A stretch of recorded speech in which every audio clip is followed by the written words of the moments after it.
Welcome, everybody. Hello! Welcome to Beyond the Basement, the complete Attack on Titan podcast. Multiple screens, multiple zip codes, multiple connections throughout the world. That's right. And thank you for joining us. So why don't we introduce ourselves really quick then? So if for some reason you're not familiar, I'm Eric, and normally I'm in the same room as those guys, but today I look like a Super Bowl sportscaster because I'm in Texas with my wife. But I'm not your only host. There's other cool people like you guys. I'm Rachel. I'm Peter. I am not a Super Bowl sportscaster, but I want to be. And one day, we're going to take you right there into the action, into Beyond the Basement, the complete Attack on Titan podcast. I'm in a town called, sorry, we're getting asked where in Texas I'm at. I'm in a town called Princeton or something like that. It's near Dallas, basically. That's the best I can do. So welcome again. We're on episode 9 of season 4, also known as episode 68. Brave and this one was volunteers. Yeah, Brave Volunteers. What the heck, dude? This was a like, I knew this episode was going to be this, but this is the episode where they like twist. This is the pivot episode where like, all right, we've kind of shown you a lot of the plot that you sort of maybe saw some of it coming in season 3 and then season 4 so far, and you kind of understood there was going to be, you knew that the people from Paradise were going to show up, Eren was probably going to show up, then there's the battle, and then some weird stuff happened in the battle, and this is the episode that finally goes, all right, here's where we're pivoting the story. It's not what you thought it was. What do you get when you want to get sponsored and you plant pod kernels? I don't know. Podcorn? Today's episode of Beyond the Basement podcast is sponsored by podcorn.com. You know, I could really go for some podcorn right now. Friends, lend me your ears. Podcorn is an amazing sponsorship opportunity that connects podcasters with all sorts of spectacular sponsors. If you're like us and just started a podcast, you might be just as lost as we were, trying to figure out the best ways to find sponsors who want to sponsor new shows. It can be awfully hard to do. But once we discovered podcorn.com, it was all buttery smooth like buttery corn on the cob on the 4th of July. Let me tell you. They make it so easy that even a couple of corny dad jokers like us can figure it out. Podcorn is really shucking the competition by eliminating the middleman and by doing all the hard work of bringing together up-and-coming podcasters with great sponsors. Once you sign up, you can scroll through a whole list of companies that want to get their product out to an audience like yours or ours. Find a sponsor you like and select from options like host-read ads, interview segments, topical discussions, and ridiculous over-the-top pun-filled ads and more. Then shoot your shot and begin to collaborate with the company on an ad that fits your style. Podcorn's mission is to give podcasters transparency, creative freedom, and full control of how and when to monetize. Now, I don't want to sound like a stalker here, but we will be following Podcorn very, very closely. True salute to Podcorn for sponsoring this episode and joining the squad. And you can explore sponsorship opportunities and start monetizing your podcast by signing up here at podcorn.com/podcasters. Okay. Well, I just want to say thank you to Podcorn for starters, for actually Shout out Podcorn. Woohoo! hooking us up. It's cool to have sponsors. It's cool the show is finally going somewhere. Also, thank you to everybody who's watching us live right now. Yeah, Twitch.tv/beyondthebasement if you aren't watching this on YouTube or if you're listening to this on Spotify or iTunes or wherever the heck. All right. So let's do a quick recap of the episode. Again, this is mostly for those of you who are listening on audio, if you're listening to this kind of after the fact. But this is the episode where Armin is talking to Annie. We find that out at the very end. But Armin's talking to Annie, and she's in her crystal. He's explaining to her what's been going on over the last 3 years. This is the flashback episode. We've been saying it for like a long time. Well, really, this whole season so far, we're like, okay, they're gonna fill us in. You know, we're 4 years in the future. Like Isayama always does this. He's gonna like backfill the story. He's gonna, unravel everything. All right. So Armin is talking to her, and he says, "Here's what was going on 3 years ago." He kind of first tells the story of the Marlin Ships. We already heard about these. I think it was episode 2 of this season. We heard about Marley sending ships over to Paradise over the last several years. Not full-on warships, but kind of there to be like spies and scouts. And they sent 30-something of them, and none of them ever came back. And so my theory was that they had gotten taken. So it turns out they did actually kind of get taken.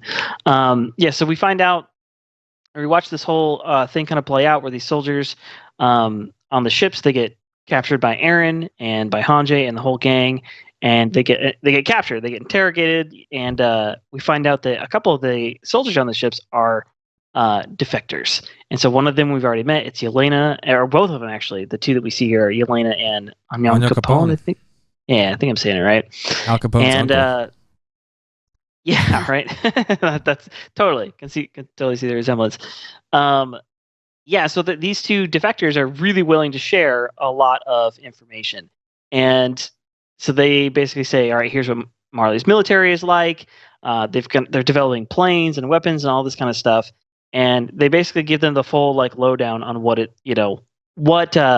Marley is like and what they're willing to do. And we find out that these two defectors are actually themselves from other nations in the world that Marley has conquered. Again, that's just right in line with some of our theories.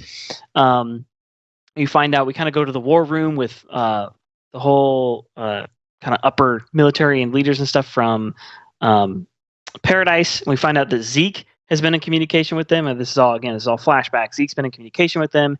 He has a plan to free the Eldians. He basically wants to work together. And Eren confirms his plan by saying, hey, yeah, this whole thing about someone with royal blood who's a Titan and somebody with a founding Titan, there's a kind of a power that can work together there.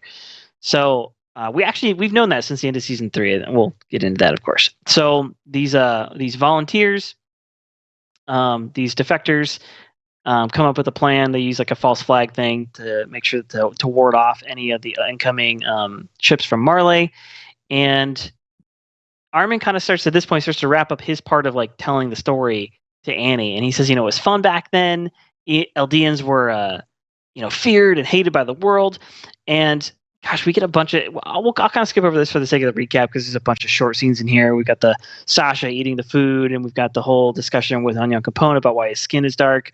Then we get this discussion between Armin, Mikasa, and Eren about this idea of like, oh, maybe there's a peaceful way to solve all of our problems. And Eren's like, no, we've got limited time. We're going to have to do this thing called the rumbling. Again, we'll get into all this. And then finally, it cuts back to the scene where Sasha dies. And so the episode kind of finishes out with this, narrative of Niccolo, who was a Marleyan, like, captive. He wasn't a willing captive. He wasn't a defector, but he is, like, has become friends with them and has seen, Eldians and them, they all have something in common. Is actually sad that Sasha has been killed.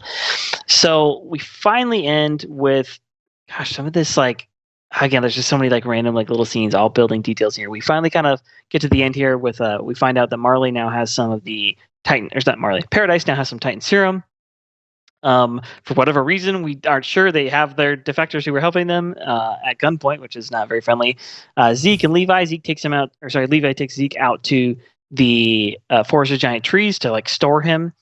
We get a clip of Gabby and Falco. They seem to be stuck in some kind of prison thing.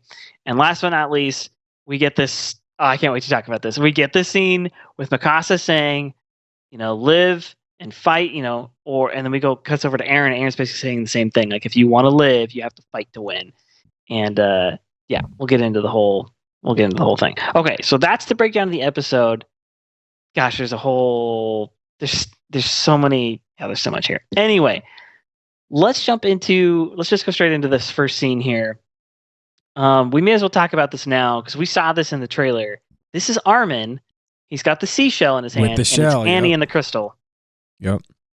Yeah. I think this is actually going to be really interesting because usually we all three are in the same state and we all watch the show together. It's the first time that we've, watched it split apart. And so I'm curious if normally we get to talk in between the scenes, and while we're doing the recap, we'll talk a little bit together. And we kind of like, I don't know, argue back and forth. This is the first time. So Rachel and me have already talked a little bit about the episode. We already argued. We already argued quite a bit. Yeah. So now I'm curious to see your perspective and kind of what you picked up, as well as you guys watching home. So I'm kind of excited to see how this is going to go. Chime in on the chat. And if you just start going off, we can just mute you. So that's really nice. Before we have to actually physically lay hands on you, but now we can just mute your mic. So. Yeah. All right. So this episode opens up with Armin talking to Annie. We have long been theorizing, but Armin's the one to break Annie's heart. Remember, he was the one that she kind of started to have feelings for a little bit. Looked like, right? Yeah, it seemed like it.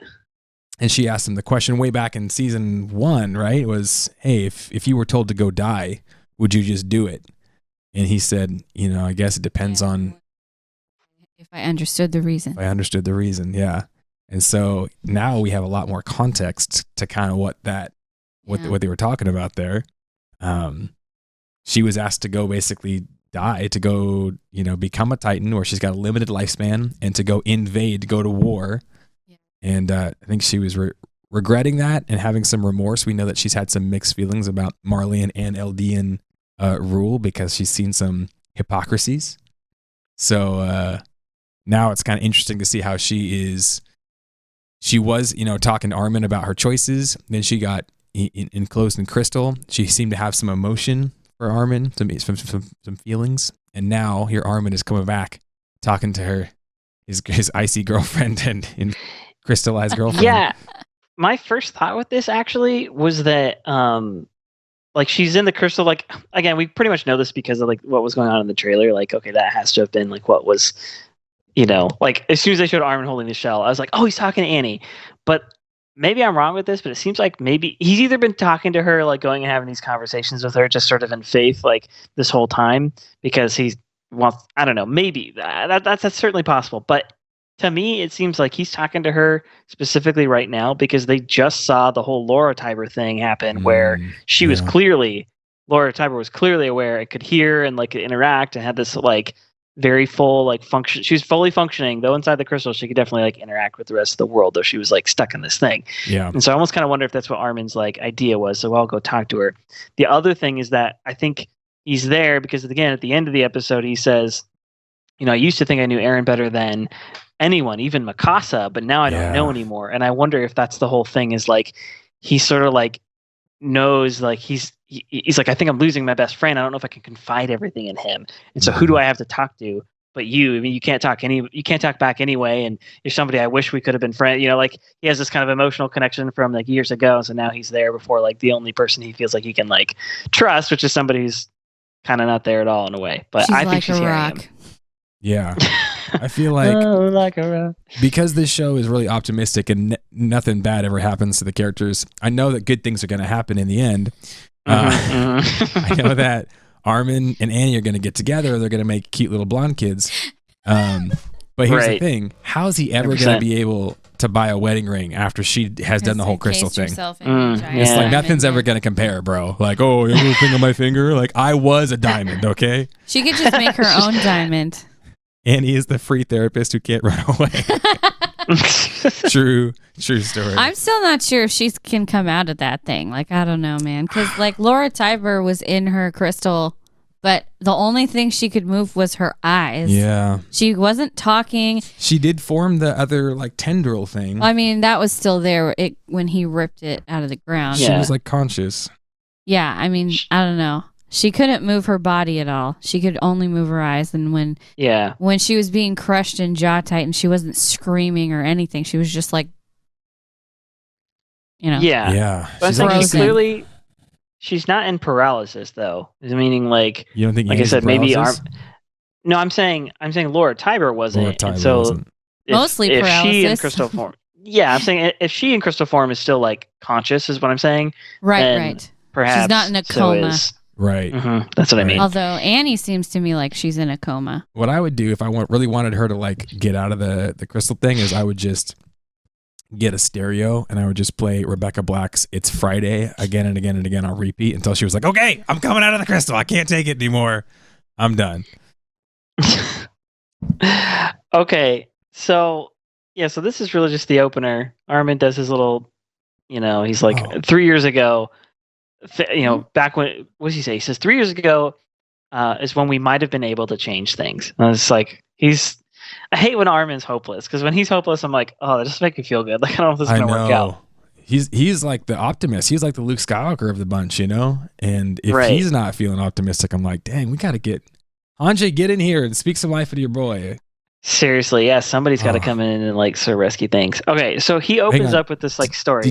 Did you think Annie looked older? Oh yeah, absolutely. So maybe she is aging? I couldn't really tell for sure. I was trying to look to see if she looked different. Her hair hasn't really changed. It's the same. I don't know. I mean, she hasn't taken a shower. But her hair was down. Yeah, but it didn't grow. which to me suggests that she is frozen in time and has not aged, and she probably only looks different. I see what you mean. It's a different studio. It's been a couple years, right? Yeah, now it's been 4 years. You're right. Yeah. You're right. Yeah, since they got her, right. Interesting. Okay, sorry. So, moving on. Yeah, so moving on. So the next scene is where they show us this whole thing with like the ships, and one of the dudes on the ship is like, he seems to be the commander, and he's like, oh, these guys defeated our warrior unit, which they talk about more in this episode. They defeated the warrior unit. We have to find out basically what happened. So they're really not there to try and do battle. I think that's obvious. They're there, right? Which seems like, wouldn't you send a smaller ship or like real spies? But nonetheless, but this is what they send. Think about this for this reason. The last time they went out without lots of intel, they lost 2 of their most powerful weapons. So I think they're like, there's no way we can let time pass without getting tons and tons of intel on our enemies. We got to keep constant, basically, tabs on them like at all times so we can know what to expect when we go into war against them. But that ship was sent a year later. Right. So I'm saying it wasn't immediately. Well, they got a bunch of troops together and they got a big old, and there was obviously several ships in the area. So they sent a pretty good force, not a full force, but like a scout force to really make sure that they weren't going to underestimate their enemies again. Yeah. Also, so as a side note, so in this, even just at this point where we're at in this episode right here, so we've seen the shell, we've seen Annie and the crystal, we've seen Eren holding up the ship. I know we keep kind of coming back to this, but as far as what we saw in the original season 4 trailer and what we've seen now, so we're on episode 9. So we are 9 episodes in, and we've seen, I think at this point, I would basically call it 99%. There's one Eren kind of doing his thing in the middle of Marley, sort of like roaring or whatever. I don't know if we've seen that shot, and there's like maybe one or two others, but I mean, it's like 95%. We've already seen everything, which means if the rumors are true, if we've got 16 total episodes in this season, we've got another 7 to go. We don't know what the frick is in these episodes. Yeah. Like, there's just no more hints. Yeah. I'm stoked, man. It's like it's the presence that one is like wrapped like a basketball, and you're like, okay, I'm excited about the basketball. I know what it is. I love basketballs, but there's one that I have no idea what that present of the tree is, and I want to open it now. So true. Okay, so Eren grabs him, sticks him on the land, and they're like, it's a devil.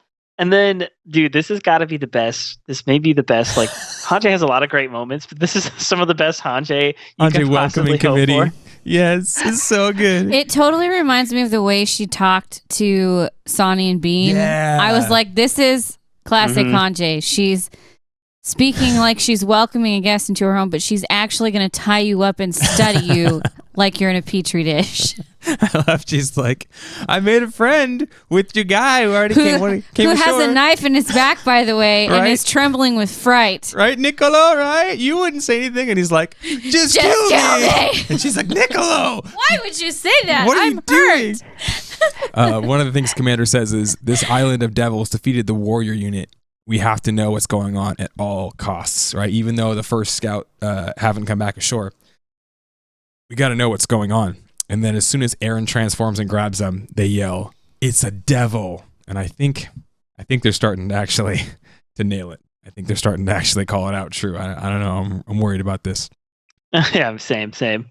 Hanji is the welcoming committee that everybody needs to have at their businesses, at their churches, at Disneyland, like the Hanji welcoming squad with the tea. You know, when we go to that Japanese Attack on Titan theme park, if there's not a Hanji cosplayer like welcoming us, hello, come have tea. Yeah, I'm gonna be sorely disappointed. So the commander whips his gun out. And he's like, I don't trust you flipping island devils because you've got a knife in Niccolo's back. And Niccolo's like, shoot him. And he says, basically, take this. He goes to aim his rifle. Boom, gunshot goes off. And I totally thought it was Sasha. They showed her. Yeah, she had her gun out. I was like, oh, she got him again. What a dead eye. That's what I said. I was like, I thought that at first too. And then I was like, oh, but wait. It was Yelena. It's the blonde Amazon woman on the boat. We noticed in the background before she came up and pulled the gun. We were like, I think that's Yelena. She's the size of 3 people. So yeah, it's probably her. And they referred to her as the large woman. The large woman, yeah. But it's just smart. This is a great way to show the Eldians, hey, if I'm going to shoot my own superiors to talk to you, obviously I want to have some peace or something like that.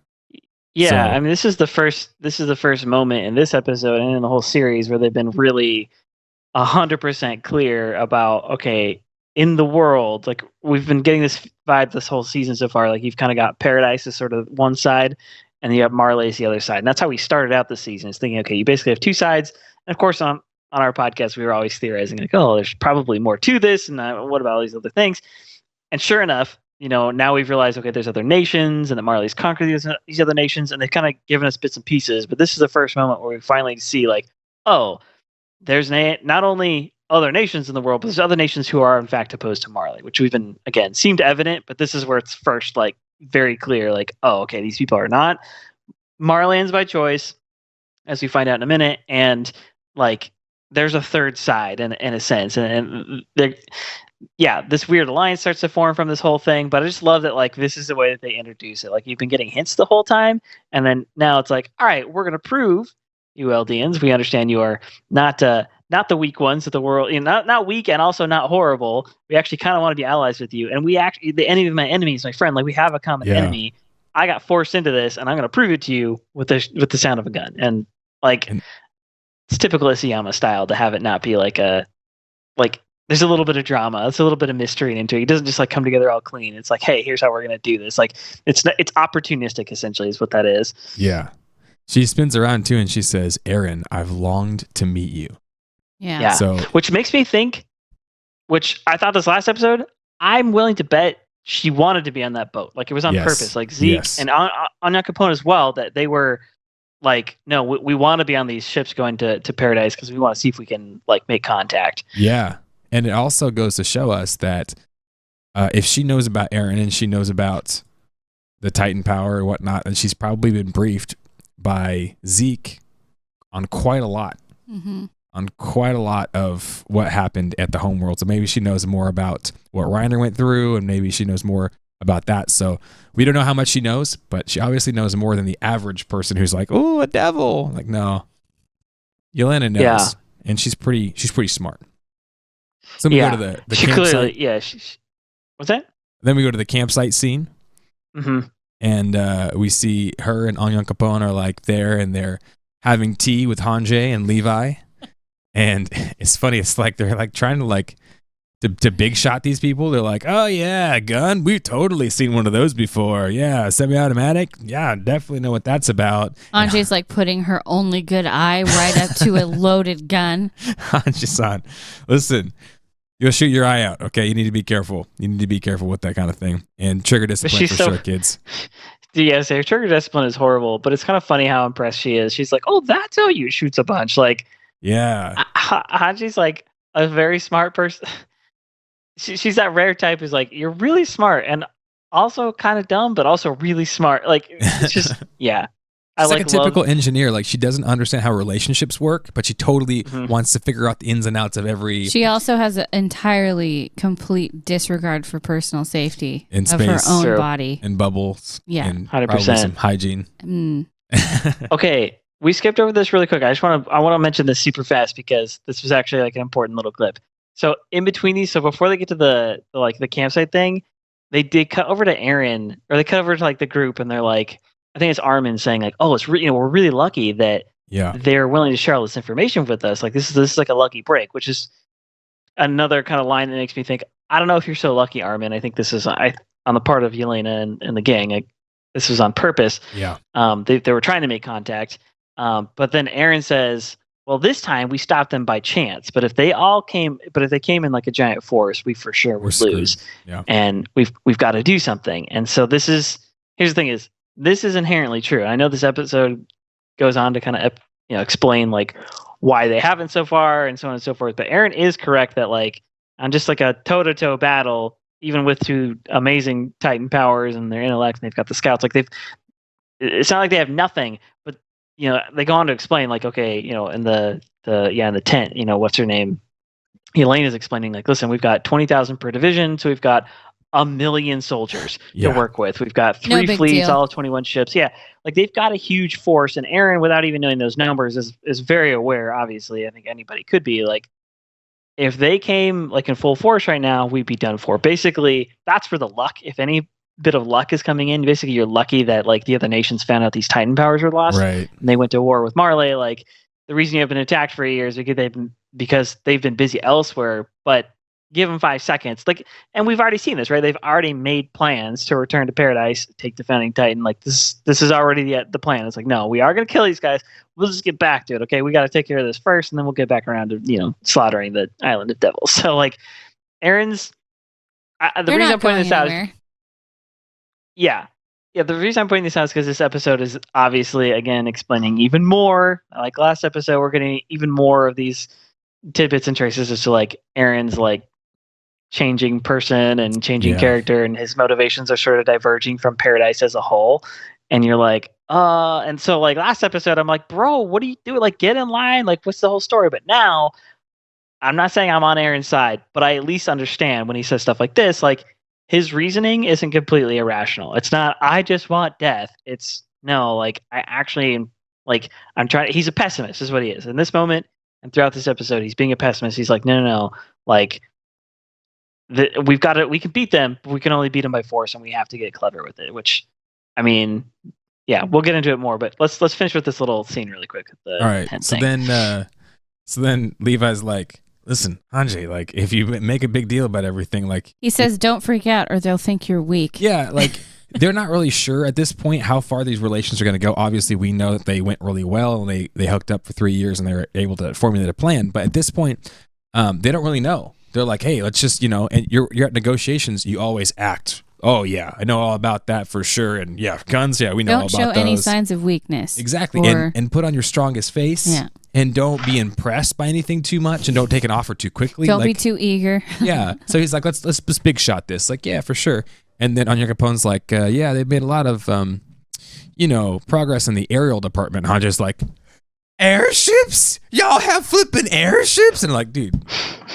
She stays calm until he says they can attack from the sky, and then she loses her mind. Which rightfully so, because if you're like a 18th century people, and all of a sudden people are saying that they can attack from the sky, flight, the most revolutionary thing that man's found and created, it would be pretty mind blowing as well. Yeah.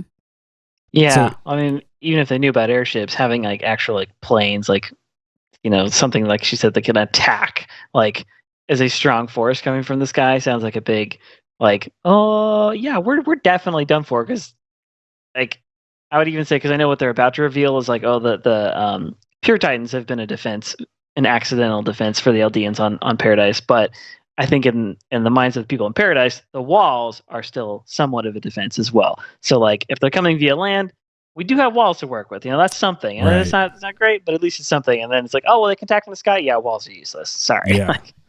Speaking of, so they say, well, if you could attack from the sky, how come you haven't attacked us in over a year? You haven't sent anybody back. Now, granted, we don't actually know how long it takes to get on a boat and drive from Paradise Island back to Marley, but it obviously wasn't that long. But they say about 2 days, maybe 2-3 days. I don't know how long it takes. For some reason that's in my head. I don't know why. They say, well, there's actually 2 reasons why we haven't been back in over a year. Reason 1, and we haven't fully assaulted you. Reason 1 is because of pure Titans. They actually were used to kind of keep you corralled, but those same burdens have also become your protectors, because that would really hinder a really large amount of troops. Like, I don't know, say if 1 million troops tried to go through all of the that would pure definitely Titans, attract them. That's a massacre, and probably the pure Titans are going to win that one. So well, Marley's counting on the fact that like Marley's killed a lot of they've turned a lot of freaking like Eldians into pure Titans. You think about it, like this is a regular thing for them, like, oh, you were bad today, weren't you? We're going to ship you off. Like they do this all the time, so they're fully aware of like how many hundreds or thousands or whatever of pure Titans are there. So it's not like it's not a walk in the park. It's not all right, let's walk up the walls. It's no, these pure Titans are like extremely dangerous. They know, because they have Zeke. They use these pure Titans as weapons all the time. They totally understand. Yeah. So then she says, which, by the way, if we're outside the walls, sitting around drinking tea, it's almost dawn. That means that you guys must have all but defeated the pure Titans around. You must have cleared this area out or cleared out the pure Titans. And Levi's like, yeah, so what? Dang it, play it cool, like don't tell him everything yet. We're in negotiations. And you can tell Yelena like is pretty smart. Zeke's trained her well, and she's got a good intellect. She says, wow, that means you guys have, cleared these. And Levi says, yeah, so what? You're going to go report that to your Marleyean bosses? And she says, no. But what that means is you've blown my expectations. You can see she's like, wow, you guys have actually beaten back and fought back against all of those pure Titans. You've come a lot further than we expected you to come. So that's what they've been up to for a year, basically, is they've been clearing out all of the wandering Titans on the outside of the wall, which is why they were at the sea, and then they just so happened to be there when a ship showed up. Well, yeah, for Lucky day. For the first time in over 100 years, they can actually explore all of their land. That's crazy. Probably getting, supply lines reset up and being able to go back to their farms and hopefully getting meat, production going again. And all they needed was the Colossal Titan and the Attack Titan, and they could just clear out all those pure Titans wandering around, no problem. Yeah. So then she says, the second reason that we haven't invaded yet is because you guys captured, you did pretty good. You guys defeated the warrior unit, the Pride of Marley, which means that not only did you beat back, the Jaw Titan and the Armor Titan, but you captured the Colossal Titan and the Female Titan. So it's a pretty big deal. And when other nations heard that, we had lost those strong powers, they all formed together because they freaking hate Marley and they attacked. So Marley's been busy with another war, and they're like, you with guys, multiple nations, no big deal. You guys are just held prisoner basically by these pure Titans. There's no way you can get out. So we can come back to you whenever we need to, which is, a fair point, I guess, in their strategy. They got to fight off the nations who can actually invade at this point. So it's a good point. Yeah. And then, one thing I was going to mention really quick is, did we already cover this? Where Yelena says, or Levi's like, are you going to report it? And Yelena's like, no, you've like far exceeded our expectations. Yeah. Like your ability to clear out these Titans is remarkable, which it is, right? These people are kind of just ingenious, but again, that's another thing that like throughout the show is pretty consistent. It's kind of been directed to Eren a few times where they're like, oh wow, like Eren was able to master hardening in like 3 months, and like, like when we are in Marley in season 4, and people are talking like, oh yeah, like they have the power of the Titans, but they have more than Titans. They have these Ackermans and even Galliard when he's being attacked by the scouts. He's like, you're supposed to be humans, you're supposed to be afraid of me, but like you're not. Like Paradise, not just Eren, but like Paradise in general, like these they don't play, okay? They don't mess around. Like they're exceeding everybody's expectations because they've been like it's funny because it's a Japanese show, but like I don't know if this is on purpose or not, but like Japan was an island nation that was secluded and was impressive and was very backwards in certain ways, but was also extremely impressive in other ways. Right. And I'm not sure if that's on purpose or not. I don't know if Isayama really knows his history, and so he like wrote that into it. But that was actually the case for Japan for thousands of years. Basically, they were a fully isolated nation. Like people would show up at their shores and they would fight them off. They would turn them away. Like they just lived in a bubble. And basically, in the course of like they literally went from like feudal age island nation, and in 45 years they were fighting World War II. Like it was a really short like period of time for them to modernize. If you ever seen The Last Samurai, that's kind of it's a fictional story, but there's a lot of like truth in it of how like Japan went through this extremely quick modernization where they still had all these kind of the old ways. They still had the samurai people fighting with swords and bows and arrows, but they were modernizing as a country like really, really quickly because they were importing stuff from all over the world, from the West especially, like importing technology and engineering. And so they were like making all these improvements. But at the same time, it's not like they weren't impressive people. They absolutely were. They had like an incredible, the arts and disciplines and gunpowder. And they've done a lot on their own. And so I almost feel like us looking at Paradise in the show is like super similar. I have to I have to wonder if that's like a parallel that's on purpose or not. But the idea that everyone sort of underestimated Paradise, I think, is important because going into the rest of the show, I wonder if that's going to continue to like play out. Basically, like this element of surprise. Like the rest of the world says, "Oh, we hate them." They terrorized the world, but they're nothing. Like they secretly think, "Yeah, but they're nothing now." Yeah, they're just an island. They even say that multiple times throughout the show. They've said, oh, they're just a bunch of like backwater island devils. And then when Reiner's mom is talking about them, she says, I I think she says they're nothing like us. But then, sorry, when Piek says, yeah, there's no way they could match us in war. Like they're way behind us. Like they're constantly is a theme, it seems like, of Paradis being underestimated again and again and again. And, in warfare, that is a blessing, not a curse. Yeah. That's a strategic advantage when your enemy is constantly underestimating you, which means you can constantly be making moves that they will never expect. And you have the element of surprise. Yeah. Yeah, the element of surprise is important, I think. Okay, sorry. We were kind of in the middle of like getting through this. I didn't want to like interrupt you too much, but we were talking through the let's see.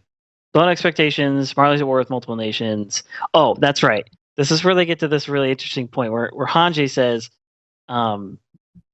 secret agents. are they? Yeah, like you guys must be secret agents. I was really hoping that was the case. Yeah. They kind of are. They're just not secret agents who invaded. Yeah. There's secret agents. They're people who got captured and then became secret agents. Exactly. Is the idea. Yeah. So they still have are. a little more humble beginnings than typical secret agents. Right. They don't quite have, all of the James Bond cars and cool gadgets. They don't have a huge army from their nation behind them. They're kind of just more resistors. But we do still suspect there are other nations out there who maybe want to do some allying. We thought that it was more so. But we think maybe the Ackermans and maybe the Asian countries maybe could still be an ally out there. I don't know. I'm still throwing it out there. I think that the like foreign ally thing is, I think there's actually a lot to it. So, all right, in this scene, what we're finding out is these two in particular, Yelena and Onyankapon, are people from conquered nations who have forced into Marley's military. Which, as a side note, we keep having this conversation whenever we do our reaction videos. People are like, "Oh, these are the Jaegerists," and like they don't want the frick, like they can't see the nuance of the story. And I'm like, no, we do a podcast where we talk about all the angles. We totally understand. Anyway, not the point. But to bring this back into perspective, like I keep bringing this up because I think it's important. Like Marley is the villain here. Like these are bad people. Like you just can't, like, no matter how you slice it, these are bad people. They've been busy warmongering for hundreds of years. Like they were pissed at, Eldians for oppressing the world with the Titans, and then they turn around and did the exact same thing and then some. Like they've been oppressing the whole world with the power of the Titans for this whole time. And so, anyway, so back to Yelena and Onyankapon. They are people from conquered nations, and they actually say, no, we're not secret agents. We were powerless. Marley took our homes and forced us to be soldiers, and we thought we had lost all hope to strike back until they met Zeke. They met this Titan that the world feared. He was, they were all afraid of him, but we realized he was a god, and he gave hope to the powerless, which is so interesting because like last 2 seasons, like main villain has been Zeke. Is Zeke, but somehow he's like been a sign of like and hope. And now he's the savior. Mm-hmm. Yeah. Mm-hmm. They say a Titan the world feared, calling it a devil, but I saw something else. I saw a god that gave hope to the powerless. And it's just really interesting about perspective, I'm not going to say 100% anybody can take anything anyway, because that's not true, but there's definitely a perspective. There's a truth in perspective, kind of how you look at things. From one angle, one thing could look one way, and from another angle could look a very different way, right? And we say, like, what's the term? One man's onion is another man's. One man's trash is another man's treasure. Yeah, there you go. That's about it. Yeah, exactly. Yeah. So here there's this wicked giant killer who's the Beast Titan, but if that power was used for good, then it could be a savior. It could give you hope. Mm-hmm. If that's something that was able to fight back against Marley. Now, the interesting part is Yelena has hope that they could use the Beast Titan against Marley. But when we've seen the Beast Titan, it's been used for Marley against the Eldians, which means that it's been a giant devil, right? We freaking hated Zeke. We hated him not only because he turned his freaking parents in. We knew he was a trash bag for that. Mm-hmm. But we hated him because he killed tons of scouts. He took out almost the entire scout regiment with his rocks and shrapnel, and he commanded Connie's whole village to become pure Titans, and then use those pure Titans to attack. Kill more scouts. To kill more scouts, yeah. So yeah. Go ahead. So I was just gonna say that I think this, I know this is an obvious point to make, but the Zeke thing is not done nor even remotely explained yet, because we see, all right, yeah, Zeke's made this pact. We've got a little bit of back information now, but he's not a good character, a good guy, like in terms as a person so far. Like, this is everything you're saying, but I'm like, there has got to be a better explanation for this whole thing. At the beginning of season 4, we were kind of sussing out, like, all right, there's all these different perspectives here. And one of the main things was that, okay, you've got a bunch of Eldians inside Marley, and they actually all kind of want the same stuff. They actually all want the Eldians to be free. I wonder if they all end up on the same page, but they have very different ways of going about it. As far as I can tell, that's more or less still the case. It just looks different than we thought. We definitely weren't thinking that Zeke would be in cahoots with Paradise, but like there's definitely more to his story. And I can't remember who it is who says, I think it's Commander Zachary or Pixis or one of them later on, where they're like, oh yeah, he's definitely just like, he's in this to get the founding Titan for himself. Yeah. And I've been saying that for a while. I'm like, like when he was planning his attack to go back to the island or whatever, I was like, dude, I think Zeke is going to form his own like faction. Like he wants to run the Eldians. He wants to be in charge. He wants the founding, power for himself. It's not that he wants peace, but that he wants to be the man in charge. And so what I'm saying is that what's not been revealed to us is exactly what Zeke's like plan and motivation and stuff actually is. We just haven't seen it. That's all I'm saying, is that like Zeke having made this big of a shift, something changed his mind. Somebody, new information, whatever. Maybe it was the war with Marley. Like there has to have been something that happened from the time that he attacked to now that changed his mind. Maybe it was Levi. Maybe it was the fact that they couldn't actually beat the people on Paradise. Like there has been like a specific moment that changed his trajectory. Because I think he was fully on like the Marleyean path. Like he was like fully with them, and then at some point he changed his mind. And is like, all right, I don't know if I'm with you guys. I think I'm on my own team. I think. That's what I'd like to believe as well. And that's what we've theorized as soon as we were like, wait, is he a double agent? When we were trying to put the theory together, because he was so for killing scouts. And it's like, okay, if you were already on team anti-Marley, at least you didn't have to kill all those scouts. You could have pulled some of those punches. You could have at least, made a run, but he definitely killed all those scouts, and he seemed to enjoy himself while he was doing it, which, maybe that's good acting. He's like going on about his perfect game and stuff like that. That's so sick and twisted. He didn't have to kill all the people he had to kill. We think the owl, like he had to do things because he was like deep undercover, right? He felt like his cover would have been blown if he hadn't have done it. But like Zeke is like, bro, nobody was watching you. You could have done whatever you wanted to do those times. Pick was there, but when he climbed up the tower way up in the north side, and he let all those Titans just swarm the tower and kill all those people, like he didn't have to do that. All the times he threw all the rocks, all the times he killed all the scouts, he killed Erwin. Like this dude was nothing but trouble for everybody inside Paradise. The walls, who he now claims to really care about and to want to free. True. I'm just saying. That's a weird way. Pick was with him all those times. We don't know if she was with him. I'm going to assume that she was there the whole time watching. She was at least close by. I don't know if she saw everything, but you're right. I think she had to. She had to have been at least in the neighborhood. I'm with you on the fact that we really don't know his motivations. We don't know Zeke's motivations at all. We don't know when and how long he's been planning this turn. And I think I trust him about as much as I trust like 5-day-old sushi, from a gas station. Like that, I just don't trust the guy. That'll kill you, yo. Yeah, so will Zeke. So obviously. So who's that actor? Die. Who's the actor who's like the balding guy who played the alien on Third Rock from the Sun? Oh, John Lithgow. Yeah, John Lithgow. Yeah, when I was a kid and I watched that show, there was just something inside of my gut that I was like, I don't freaking trust that guy. Like that guy just seems like a creep to me. He's like super creepy. I just don't trust that dude. And then years and years and years later, I'm like an adult and I watch Dexter. And he was a serial killer on Dexter, and I was just like, I knew it. I knew you were a freaking creep. Even though like he's playing a part, he's probably a nice guy. I'm just like, that guy's a creep, and I've known it in my heart like the whole time, and I feel the same way about Zeke. All right, he's got the John Lithgow creep vibes. All right. Yeah, Zeke is not. Yeah, this whole thing with him is not like we're not even close. I think we've got like a lot more to uncover. Something that's striking me too while you're talking was that, so he goes and he's like the inspiration for like Yelena and them. She says that they under Zeke's command, we shot our superiors. Yeah.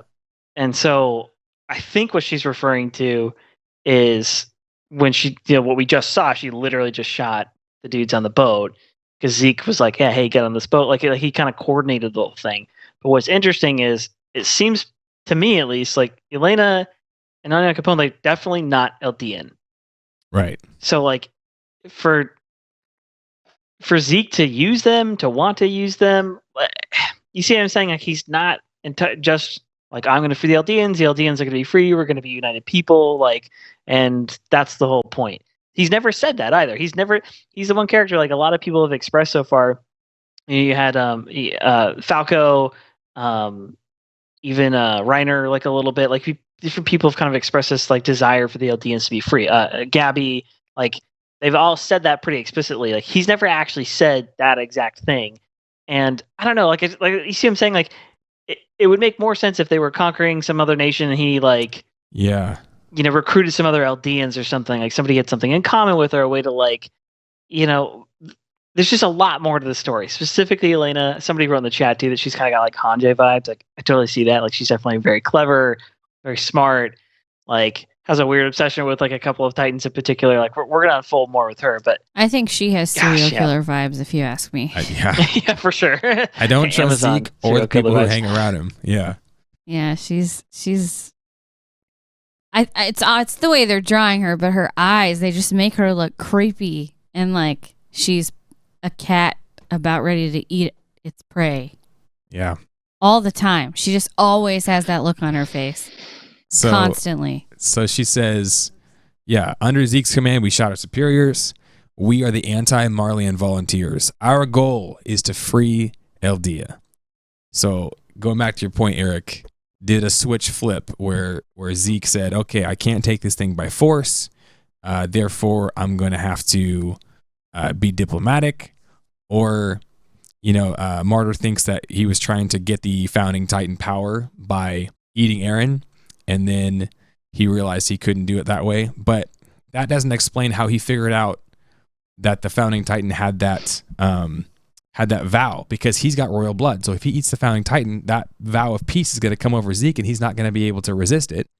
So he shouldn't want to eat the founding Titan himself, right? Right. Oh, I see what you're saying. You don't know his motivation yet. Yeah, so if Zeke understands that, if he's aware of it, then yeah, he wouldn't want to.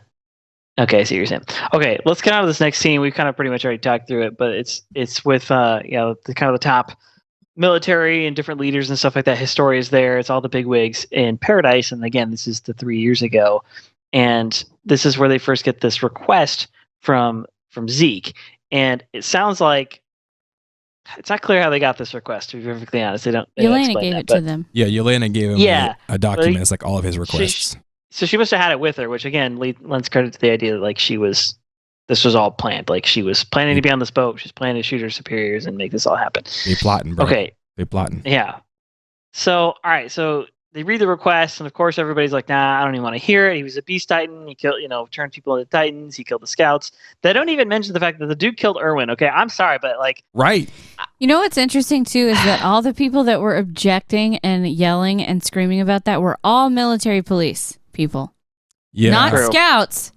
Pixis is military police. Every single one of them. Pixis is the one who says, let's hear him out. So I'm like, okay. Pixis and Hanji were the ones that want to listen, and they lost more people than the military police from Zeke. And yet, anyway, I just thought that was interesting. Yeah, I'm still kind of with him though. I'm like, he did kill all of our people though. Also, the guy that's beating up poor Niccolo at the end, an MP. Also, I know. Why are they still freaking scumbags that suck no, every seriously. time? They were. Oh, I can remember the dude from the garrison. What's his name from the last episode? Who was like defending the ship, and he's like, "I don't deserve to be called commander." Yeah. I'm just an old garrison guy or whatever. But like he turned it around. Like he made it work. And same with I can't think of his name now. The head of the MPs is here. What's his name? He looks young. He's was like Niall. Niall. Yeah. Like he's in here, and he's actually one of the people like objecting to the whole Zeke thing. And I'm like, yeah, see, look, even he gets well, this. that makes sense. Erwin was his best friend, so he can be pissed off. I'm allowing that. MPs, but the other MP guy and that's like peeing his pants, I'm like, dude, shut up. Yeah, like, hey, listen, every instinct you've ever had has been wrong, so I'm gonna go and do whatever you say. I'm gonna do the opposite because yeah, seriously. Yeah, and you guys need to go to Alcoholics Anonymous because seriously. Yeah, well, I mean, who knows what Titan alcohol, AOT universe alcohol tastes like, though.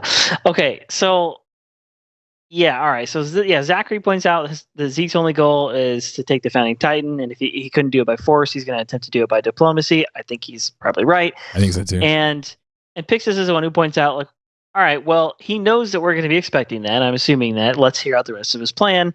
And then he says, okay, I have a secret plan to solve the Eldian problem. And this is exactly what Willie Tiber said to all of Liberio and to the nations, to the world. So what he was trying to say is that he had a secret plan, well, now public, but he was revealing his plan to solve, quote, the Eldian problem. So this is the second time we've heard that phrase. I know stuff gets lost in translation, but I would assume that phrase is something kind of important, to solve the Eldian problem. And now we hear it from Zeke. He's got like a plan to like fix this whole thing. And I have to wonder if his plan isn't just the exact mirror of just kill all of Marley and that'll solve the problem. Yes, exactly. If his plan is just to do it to Willie Tiber said, but in reverse, and like kill all of them.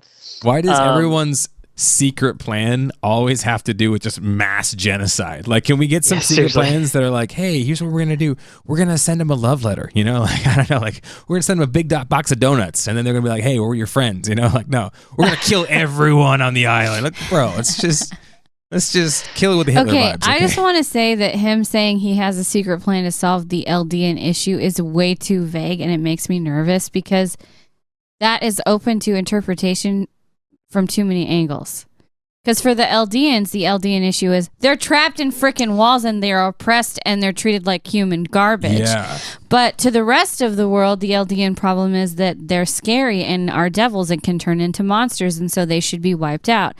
And to the Marleyans, the Eldian issue is how can we control them and use them like a weapon, right? And make them completely subservient to us. So like it means something different to everyone who's saying it, and that makes me kind of nervous. 100%. What does it mean when Zeke says it? What's the Eldian problem? And what's the Eldian issue for Zeke? Is it the same as what the Marleyans think it is? Like, I want to control these people more, or is it something else for him? Well, if you guys looked at me and you were like, hey, we need to solve the Peter problem. I think I have a solution to solve the Peter problem. I'm like, hey, I don't feel very humanized right now. Like, I don't feel like you're really going to look out for my best interests if you're going to try to solve the Peter problem. So, yeah, I think it's ominous, and I haven't lost my hope yet for Eren, even though we think he's going down a very dark path. We think he's turning into the devil. Yeah, we'll get there. And I still don't trust Zeke, but I'm going to basically agree that we have to use Zeke and Eren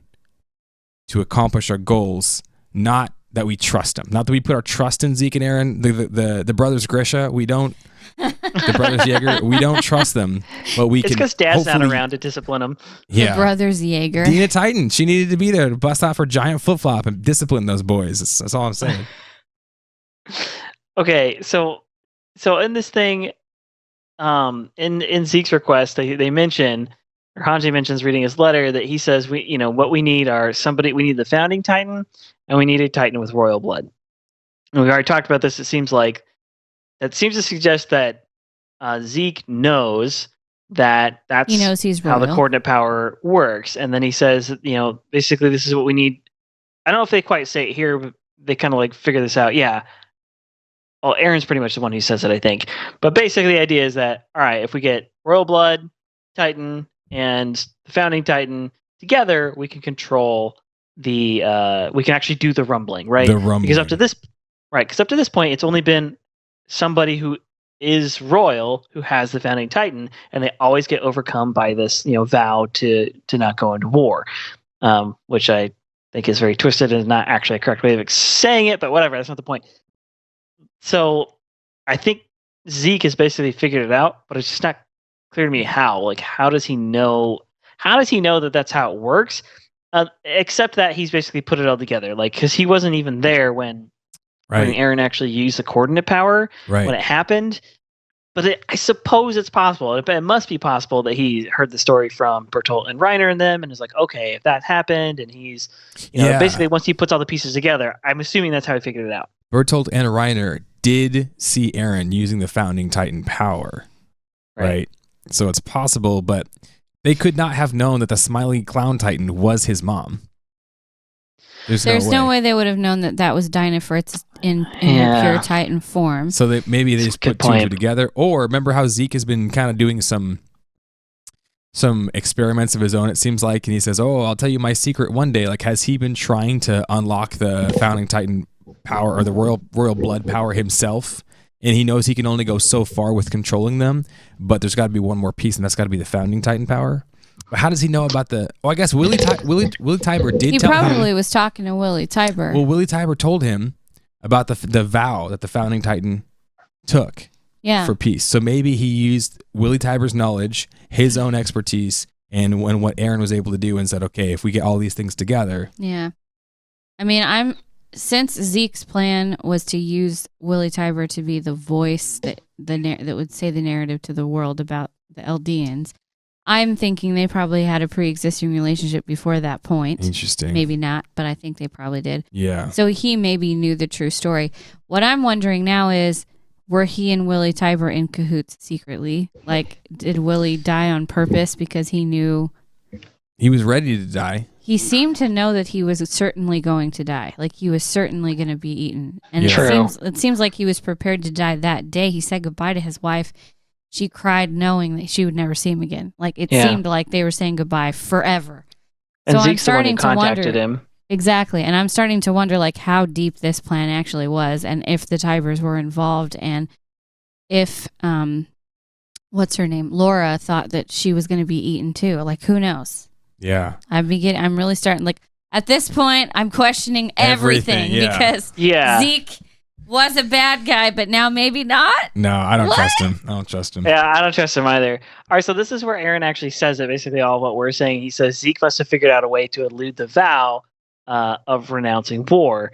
And he is technically correct, because Zeke did, we're assuming he's the one who's figured this out. He's like, hey, Zeke knows about the rumbling. He knows, all right, if we have the royal blood with the Titan, and we have the founding Titan power in somebody else, because you think about it, like, that is, as per the way this universe is set up, the way Isayama's explained it, that is the only way to overcome this whole thing.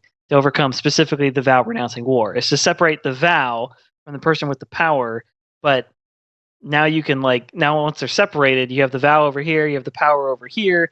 Now you can actually do this this rumbling thing, which, did they not think of that? Did what's his name?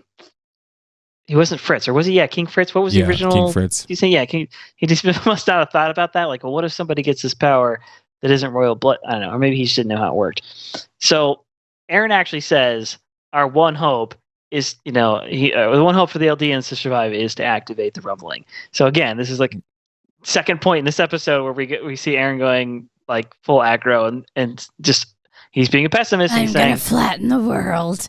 Yeah, the only way to do this is to go to war. The only way to win is to fight like this, to put up a full-on fight, is to go into like full-on war. Like, we have to act, like, when he realizes he has this like incredible weapon, he's like, all right, well, we have to use it. And so Zeke says here, Zeke says at the end of that like comment in his letter, he said, with both the founding Titan and the royal blood, with both, the world can be saved. So Zeke pretty much thinks that there's no other way to save the world other than this rumbling. Eren is seeming to be influenced by this and says, yeah, this is basically what we have to do. He agrees. Now, Zeke's seen a whole lot of the world, more of the world than the Paradisians, because they've only been on the island the whole time. Yeah. So it would almost make sense to like trust him, because he's seen more of what the world is capable of. But I don't trust the him at all. government. I don't trust him at all. So I don't know if this is a good plan. Anyway, he says, yeah. However, Zeke won't reveal his secret plan unless all of his conditions are met. What are the conditions? Well, I have a theory about at least some of the conditions. Because just after that, the military brass basically says, there's no way we can house all those troops on our island, right? Like, we don't want that enemy with us. We can't trust him. And so obviously one of his conditions was getting more of his followers and more resistors, more brave volunteers to come and house and train and be with the Eldians on the island. That was obviously one of his conditions. Another one of his conditions was to probably go take out the port on the island. And then a third one was probably bring him back and make it look like he was dead. Free. Make it look like he was dead so his parents would be saved and bring him back so they could enact phase 2 or look at the second part of his secret plan. But that was 3 years ago when they first read about the secret plan. Mm-hmm. How much of that has been revealed, or has none of it been revealed? And now we're waiting for him in the woods to learn more about what his secret plan really is. That's what I'm wondering. Yeah, because I don't know if his secret plan. I don't think we do. I don't think we know his plan to quote solve the Eldian problem, except that maybe what Eren said was correct, which is his secret plan is, all right, we use the rumbling. Like, we just go full war, we retake over the world. We'll solve the Eldian problem by becoming the Eldian Empire once again. Maybe that is the secret plan, but it's just not like, I don't know, it is just not clear from any of this conversation exactly what the whole, like, what are your conditions? Like, he ends up, okay, so from this point, because this is a 3-year-old flashback to now, we've seen the whole Eren invade, which it sounds like, which actually one of our emailers, gosh, I'm sorry, I'm forgetting your name right now. It's been a minute since I sent this email. Somebody sent us an email, I think before season 4 even aired, and said, what if Eren is there on his own and he's basically gone rogue and he's kind of gone nuts now? And they were, at the time I was like, I don't know about that. And then when we saw later on when the scout showed up, we're like, oh, look, see, he's not alone. He wasn't acting on his own. This episode sort of actually suggests that that's not correct. He kind of was like, well, even the last one, Hanji says, yeah, you went off on your own and made yourself a captive, and you made us have to come get you, which kind of confirmed it. Like, he obviously did have a plan, and they did coordinate a little bit, but he did go off on his own to some extent. But wouldn't they have communicated that was one of Zeke's conditions before they left? That's what I'm trying to say. So remember, they say to Eren in the last episode, "Oh, things have worked out the way you wanted." Yeah. And they say the exact same thing to Grisha, like, "Oh, it looks like things are working out the way you wanted," which makes you think that somehow Eren and Grisha got onto the same page with this whole thing. Like, they both agree that essentially the rumbling is the way forward. You mean Zeke and sorry, Eren? Yes, Zeke and Eren. So somehow Zeke and Eren have gotten on the same page with this whole thing and kind of agree, like, all right, the best plan is, like, let's do the rumbling or something thereabouts. Basically, those two wanted this to happen, and I have to wonder if in this kind of 3-year period, like, they realize, Eren realizes this is like kind of part of like Zeke's plan. He agrees with Zeke's plan, but then kind of via Armin and via Hanji and these others, they realize, like, okay, wait a second, going into all-out war may not be the best idea. Like, there's got to be a way to find compromise, another way to find peace. And then Eren basically is like, no, F that, I'm starting this thing anyway, and goes and gets Zeke, and they are like, oh crap, okay, well now we're in the full throes. Now we kind of have to go along with this anyway, which is just sort of what Armin says, but you see him saying, like, it's as if, like, Zeke's had this plan. It's not everybody's favorite plan, but because Eren sort of forces it to happen, they're like, all right, well, I guess we have to go along with it now. Yeah, I'm wondering that too, because Eren made that comment when him and Armin and Mikasa were having shooting practice. He said Zeke only has less than 3 years left, and that to me seems like he already had decided to go along with Zeke's plan, even if no one else was sure it was the best course of action. What if? Yeah. What? Okay, hang on. Yelena is not an Eldian. I just thought for a second, what if Zeke was going to secretly give his power to Yelena, but she's not an Eldian, so she couldn't inherit his power. Yeah. And that kind of puts a kibosh on Zeke wanting to be in charge of everything, his master plan, because he's only got 3 years left to live. So what is his end goal? Is his end goal genuinely to free all Eldians, and he only thinks he can do that by annihilating everybody else with the rumbling? I don't know. But he seems to have convinced Yelena and the other guy. Onyankapon. Yep, that guy. And all the people on the ship that joined with them, and who knows how many other people that he actually wants to save the world. Yeah. And he's convinced them that by telling them his plan. And they're so loyal, they're not going to share that when he's not ready for it to be shared. You know who he reminds me of? Who's also like a psychopathic killer who had a plan that a bunch of people believed in? Hitler. Well, yeah. Okay. I didn't mean to go that In the far. show? In the show. Kenny the Ripper. Remember? True, Yeah. Kenny the Ripper. All of his yeah, people yeah, were yeah. devoted. He was like, we're going to find a different way. We're going to break out of here, right? And Zeke has kind of got his own little faction going on of Zekites. He has followers, and they're very radical, and Yelena in particular, she worships him. Yeah, it really is creepy to me. And like even when she talked about him, she like lifts up her head and closes her eyes, and she reminds me of the wall cult people and the way they were with Astoria. Yeah. Oh, and strange. Yeah. It's super creepy. So Levi then Super says, creepy. okay, so you knew about this rumbling thing, and you knew about the founding Titan power and the royal blood, and you didn't say anything to us? He just kept it all to himself. Yeah, which this is actually understandable, but we did actually see Eren's inner dialogue at this point, back when we actually could see like the part of his thoughts. The end of season 3, yeah. Yeah, he says, no, I did it to protect his story. I didn't want you guys to turn into a Titan. So He also I said could it use was the a power. hunch. And it was a hunch. Yeah, I wasn't 100% sure, but now with Zeke, I'm sure. And that's when they say, all the royals say, yeah, we can't have all those soldiers on our island. There's no way. It's a security issue. We need to hang them all. And Hanji says, no, we need the volunteers to help us protect the island from ships. Yeah. That's when So this explains 32 of them, because Yeah. apparently Marley is like that toddler that just keeps wanting to stick a fork in the anything that may or may not shock them. Like, stop trying to kill yourself. 32 ships? Like, This next scene, 30? Armin. What? Listen, they're persistent at least, okay? Like, I'm just saying, after the 12th ship didn't come back, stop sending your ships, you idiots. They said we have to know what's going on at all costs. at all costs, true. Yeah. That's True. unreasonable. I mean, That's so stupid. the other thing was, it's not like they were, they've captured our ships. It's like, okay, well, they were radioing. Oh, we're fine over here. Totally great. Could you send one more of those ships over here? Like, Well, no, 'cause No, they were like, the we've setup- run aground. Save us. the setup in the scene was, Hanji says, we need the volunteers. So, like, basically, we now know that we are on a time limit, that Marley will come back, and we kind of got lucky getting this ship.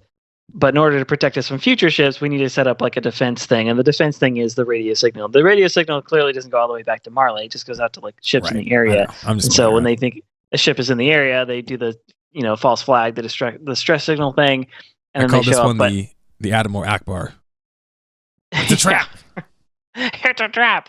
So yeah, the one line I want to mention here is when Levi's like, he's like, "Welcome to the filthy island of filthy devils." Like, what does he say to him? He says, You're gonna hope you love like- it. "Yeah, you're gonna love it if you like Oh, pig piss." Like, because Yeah, I he know. knows like how Yeah. low they think that they are. I like love Welcome it. to He's the like, filthy "You can island leave." of filthy devils. You're gonna He's like, "You love can leave it. if you want, if you're good at swimming." Like, So, our Devils of Paradise shirt that we're going to make? yeah. On the back of it, need to say, welcome to the filthy island of filthy devils. You're going to love it. You're gonna love it, guaranteed. Yeah, with like Okay. a Hanji drinking tea or something like that. Okay, so we got to get to this next scene.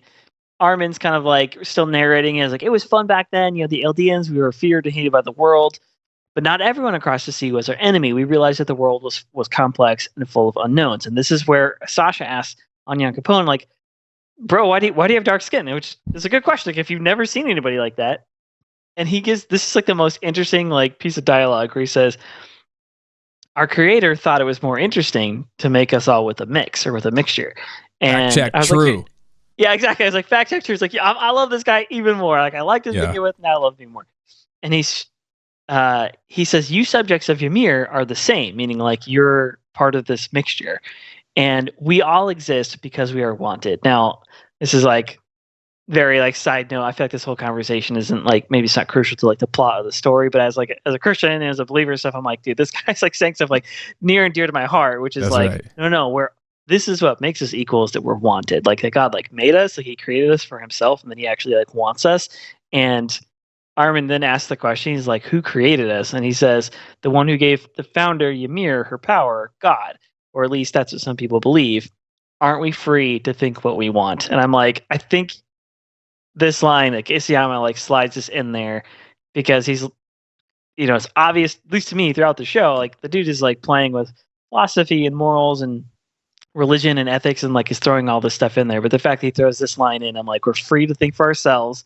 Like, you know, who created us? Like we're all the same. Like it's better with a mixture. Like it's just all these like sort of like subtle sort of, you know, plants of this idea of like, oh yeah, actually that's a worldview like I can get on board with. And maybe if you guys and Marley and the rest of the world could get on board with this idea too, maybe you'd all stop, you know, killing each other. It'd be really cool, actually. Dude, this is the Unity anti-racism episode. I love it. It's like seriously, oh, it totally is. There's a coming together. Later on, we get the theme of, you know, Niccolo, who hated Eldians and thought they were devils. He starts to feed one. He starts to have a relationship. He starts to get to know Sasha and Connie and all these guys. He kind of had a little bit of a crush on Sasha. Maybe, you know, and then you know, she dies. Yeah. He comes back and he's like, oh, you know, and they're like, hey man, I'm sorry. And he says, like, Sasha's not really dead, or is Sasha really dead? He says, why are you apologizing to me? I just served her food. And I'm like, okay, like, bro. Crying. And then Sasha's dad comes in. He loved her. And he says, listen, I'm just a Marleyan captive. I'm just a cook. But I used to cook your daughter's food, and she used to love to eat my food. Can I cook some food for you? I'm like, this is how we end the hate. This is how we end racism, bro. Let's get some food together. Offer it to your neighbor. Let's all eat some delicious, I don't know, steak and eggs, some jambalaya, some whatever great foods we can, because that's how you break the walls down. Eat delicious food with people. Yeah, that's exactly the interaction here, where like it's like Sasha's eating it. Of course, she's doing her typical. I love that she cries her eyes out. Yeah, she does, and like because she's dying in love with food apparently. But like she's like mowing it down. He's like, "Don't eat like a pig." But then by the end of it, she's like, "You're a food genius." Like she like totally glosses over his comment, and he like you can tell his like countenance has changed. Yeah, he's like, "Wow," like. You know, he's kind of doing that. He's pulling a Reiner. He's like, wow, maybe they aren't so different from me. Yeah. Like maybe these are just other people just like me. Yeah, I love this scene. To go back really quick, I do think it's interesting. Onyankapon's answer, like we love it. Obviously, we're like, heck yeah, we're all created equal. But in the lore of the show, he's saying, oh yeah, you know, God made us all, just like God gave Ymir her powers. Now it's interesting because what have we heard about Ymir's powers? That they came from Satan. That she made a deal with the devil, and that's where her powers came from. So remember earlier, Yelena was saying, oh, everyone calls Zeke a devil, but we saw him as a god who could bring hope. And now Onyankapon is saying God is the one who gave Ymir the powers.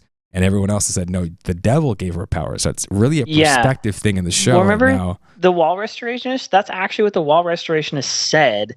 In the end of season 3, we're getting a lot of info from Eren's like Titan memories. Is that the wall restorationist Grisha and the gang had this like alternative history that they had gotten specifically from Dina Fritz, which said that like Ymir wasn't a devil, and the Eldians weren't these like world conquering like monsters, but actually that they were like they were really intelligent and made advances for the world.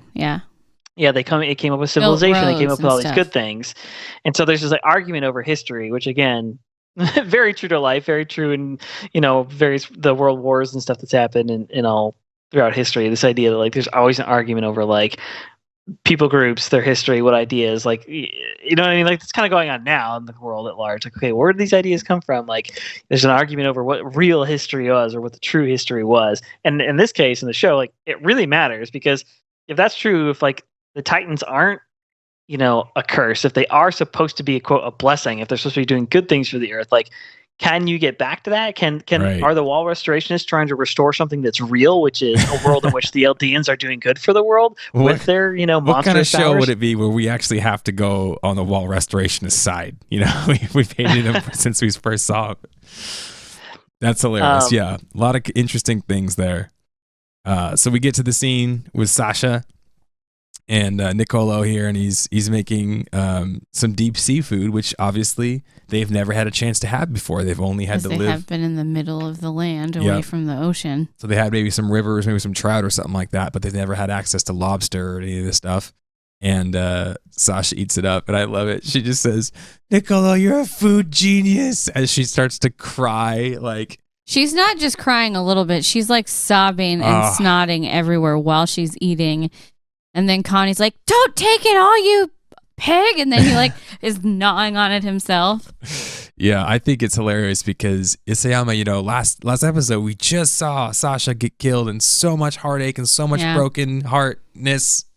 The pain. But then here we see he's like, "Look, Isayama, I give and I take away. All right, I took away last episode. I'm going to give you some happy Sasha moments, so we're just going to feel so happy." But then I'm going to remind you that she's still dead. Yeah, but she's dead. I give and I take away. Yeah, right. So we see this cool scene of somebody who was previously full of hatred starting to see the humanity in the Eldians. And this kind of ties into the next scene. It's the scene where they're shooting at the shooting range, kind of getting their target practice down. And Eren specifically is one shooting. Yeah, and we see Mikasa, Armin, and Eren, and Armin says the port is almost complete. So they're building a port where these ships can come, and he says things have gone really fast. Been able to build really fast because of the Marleyan engineers with all of their help. And he says something really interesting, playing off the same theme as the last thing. He says, "At first, it went really bad because neither side trusted each other. But given enough time, if we can set aside our labels and see each other as people, maybe we can understand one another." I'm like, let's go, Armin. That's what I'm talking about. Armin's the one. Let's preach that message everywhere, right? Yeah. So Eren seems to be pretty cold and standoffish in this scene, right? He's just slowly shooting, and Armin keeps having to cover his ears, and Eren's got like no ear pro, and I'm like, I guess if you have Titan regeneration abilities, it doesn't matter. Ears. Who cares if you get hot brass in the eye or you blow your eardrums out, they're just gonna heal again or something like that. Which Armin's ears would also heal too. Oh, I guess Armin you're for right. King 2024, heck yeah. Yeah, serious. So except he's gonna die in 10 years, so hey, it'll be a good 10 true. years, bro. Yeah. So he says, "How have you seen Bertholdt's memories?" And that is interesting because that's something we wanted to know. We've been wondering about that. As soon as Armin ate Bertholdt, we're like, "What does he know? Tell us what he knows." And Armin says, "Oh yeah, it's nothing really that important." And I'm like, "That's not true, Armin. You know stuff, okay? Don't give me that crap." See, Armin, don't lie to me, bro. Every single little detail. Like, I'm wondering if it's some really personal stuff he's like scared to share. But even so, I feel like I want to know more. Isn't it interesting too that he ate the other guy who had a crush on Annie? You got to eliminate your competition. I mean, he also, well, yeah. But I mean, he had a crush on Annie, but then he ate the other guy who had a crush on Annie. So now, does that mean he has like a double crush on Annie? Because he has the memories of Bertolt, like secretly Titan crush. pining for her. Yeah. I don't know. I'm just wondering. Yeah. So Eren says, "Listen, Zeke's only got 3 more years. We don't have a lot of time. We got to put the pedal to the metal here." And Armin says, are we really going to go on with Zeke's plan? Because Yelena's if we plan. what? Oh, Yelena's He says plan. Yelena's plan, yeah. Which is Zeke's enough. plan, yeah. Which is to activate the rumbling. And he says, if we activate the rumbling, then we will really be the island of devils that the rest of the world thinks we are. Thank you. Yeah. You're welcome. So. And Eren's like, yeah, and? But he says, okay, basically. What's your point? All of the fear of what we are. Of the Eldians and Marley was one day that these people could invade us at any time and trample us down and kill the whole world. And that's kind of the fear that kept everybody at bay and made everybody afraid of the people on Eldians. And now they're like, yeah, let's just go ahead and activate that to save the world. And I think Armin's got a great point here. You don't save the world by killing everybody. That's not the way to do things. And Eren and Zeke seem to be 100% convinced this is the only way they can bring peace to solve the Eldian problem, is to activate the rumbling, to become the thing that they've hated the whole time, mindless oppression. And I hope Armin continues to push back on that. I can kind of see Eren's point though. He's like, they think that we're scary monsters who can turn into titans, and we are. Yeah. So he's just kind of like resolved himself to like, okay, that's the way it is then. Yeah, I don't like that. I'm not saying I like it. it I'm just saying I get where he's coming from, though. That's what I was trying to say earlier, Rach. I agree with you entirely. Like, I don't think Eren's approach is the right approach, but I at least understand his logic. Like, the kind of math that he's doing at least sort of makes sense to me because he's impatient and he's not seeing it the way that Armin is seeing it. Like, Armin actually says, I love this line. He's like, before all of that rumbling stuff, like, can't we just talk? Like, can't we, like, he's like, if we could fix Marley and the rest of the world's misnomers about us, like, wouldn't it be possible? Like, couldn't we like solve this if we can at least like fix that idea? And see, the thing is what's being juxtaposed here is Eren. I hate to give the man too much credit because I know it's like not a popular view right now, but he's actually has more.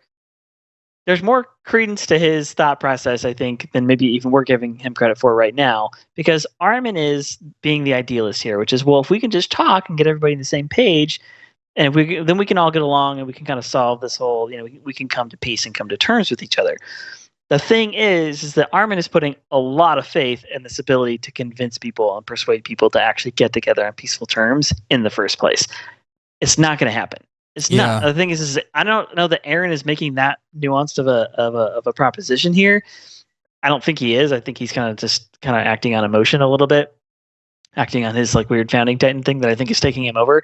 But you see what I'm saying is that Armin is correct. His idea is correct, but is it possible? Is it practical? And is it possible? Because what Armin's failing to realize is that the scenario he's referencing in his head right now is one where you have these Marleyans and they were forced. Like they came as military, they came as aggressors, and they got captured, and they basically got lucky because they were captured and put in prison instead of being killed outright. And then in that context, after having been captured, they still hated them, and eventually guys like Niccolo come around. But even then, not all of them come around. Some of them do, but not all of them says, come around. Well, maybe given enough time, everyone would begin to see us as equal.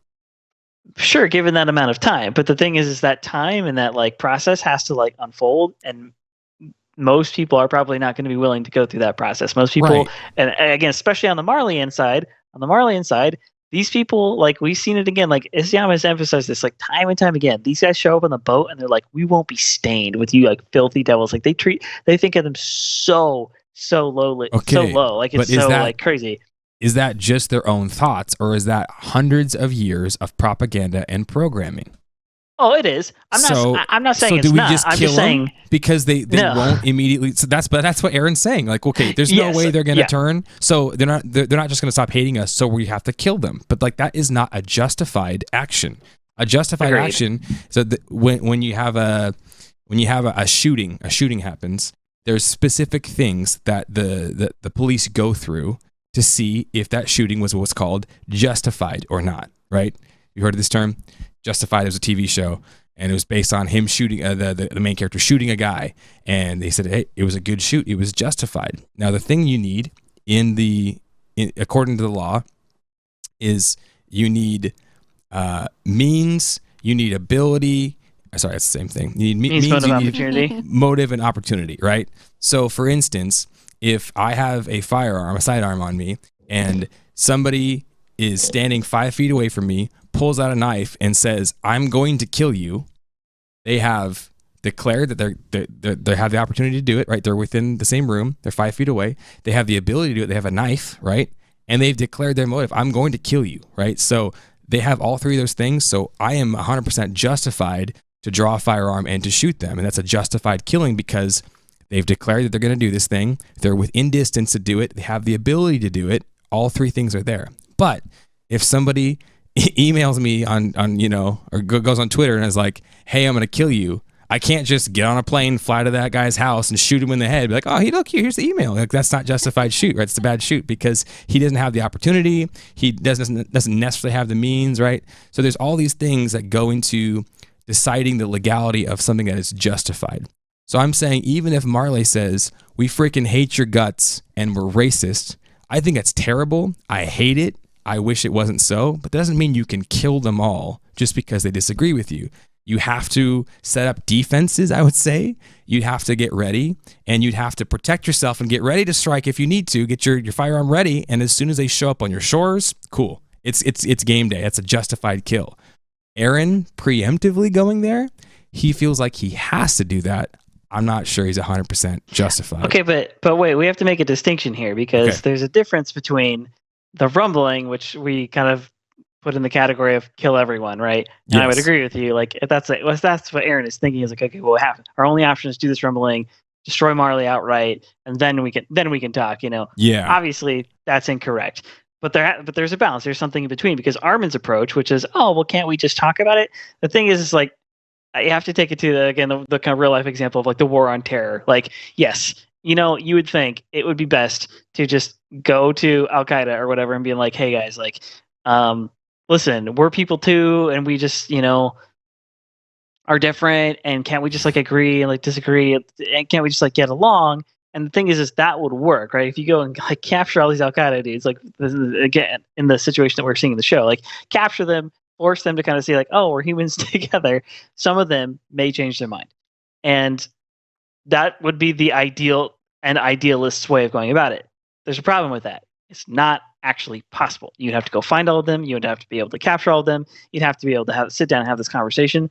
They don't want to have a conversation. And I'm telling you, the people of Marley, the leadership, the Willie Tiber types, Willie Tiber didn't want to have a conversation. He just wanted to go to war. Like he wanted to go straight to war and go in full war and wipe these people out. And again, the war on terror is actually a good example because this is very real. No, again, I know this isn't popular, but it is real. Like there's a lot of literature out there. There's plenty of stuff you can go read. There's plenty of literature from, kind of radical kind of Muslim sources that will tell you like, no, we don't, there is no compromise. Like these people in the West are the infidels and they do have to be killed and they've desecrated our gods. Like they can't be reasoned with. And you would say, oh, well, they've been brainwashed. Like we can't just go in and kill them all. And I agree. Like, yes, people who have bad ideas don't deserve to just be shot because they have bad ideas, even if their ideas are violent and horrible and they want to go kill people. That doesn't mean that you just wipe them out with, just based on that. But like, you see what I'm saying? Like Armin's idea is, oh, well, we can just change their minds. What if you can't change their minds? Yeah. And that's a very real thing, is that you may not be able to change their minds. So I agree, there's got to be a degree. There has to be, you can't just go and do Eren's thing, which is kill everyone. Like, that's not the answer. But why don't we just send them flowers? Isn't the answer either. Like, agreed. You have to figure something out. I think I can kind of understand, though, why Eren is probably swinging so hard the opposite direction, is because Armin said all the exact same stuff about Annie. And look how that turned out. Like, it didn't turn out the way that they were hoping. And so Eren's just like, you know what? We don't need to talk. Let's just destroy everything. I think he's like, talking doesn't do any good. We're just going to... I think he's not quite there yet. He does say, Sasha says maybe with enough time, right? And that's the thing. For me, is like, okay, why has the situation with Eldians and the rest of the world gotten so bad? It's because of hundreds of years of propaganda, hate, and like horror stories taught to every single children. Okay, so how do we get the opposite reaction? We need to educate the rest of the world, right? So let's start trying to get the conversation going about, hey, maybe Eldians aren't all terrible, right? And a really bad way of doing that is by a massive assault on the rumbling or murdering. Or the assault, you're right. The assault on the port. Exactly. They didn't go into the heart of Marley. They went into the camp. They went into the what's it called? Liberio. They went to Liberio and they killed a bunch of people. So like, I'm not 100% mad at Eren for that, but I do think that the rumbling is a terrible idea. It's like, hey, we're not monsters, and we're going to show you by sending tons of monsters. Being monsters and control. Okay, the other thing, I think Paris has a good point. Armin also wanted to talk to Bertolt and got roasted. Yeah. Right. So Eren has good reasons to not want to try to do that. I think if we're truly on the side of peace, if we truly want hope, if we truly want to have like equality, we can't just always go in with the fist. We have to always at least try to extend the vine of peace first. Yeah. And if exactly all French. And if they don't, then it's like, okay, at least we tried and we're justified in you catching these hands. Like that's at least the minimum we can do, right? Agreed. Okay, so I want to get through the rest of the content of the show a little bit here. So this is an extremely interesting conversation. I do enjoy this. So Eren says to buy us some time, we have to keep them at bay, and that's why he feels justified in his actions is to get them to have time. And that time, he does the assault on Liberator. Go ahead. Okay, so this next part here is keep them at bay, and then there's that final gunshot. What a transition! It's the gunshot that kills Sasha, which is still like the saddest thing ever. And then he's, what he's doing. Did we make the right choice? Could there have been some other path? Basically, this is Armin postulating on exactly what we're talking about now. Yeah. And I thought, and this is where he says, I thought I understood Eren better than anyone, even Mikasa, but I don't know anymore. And we see Eren, like doing this weird crap.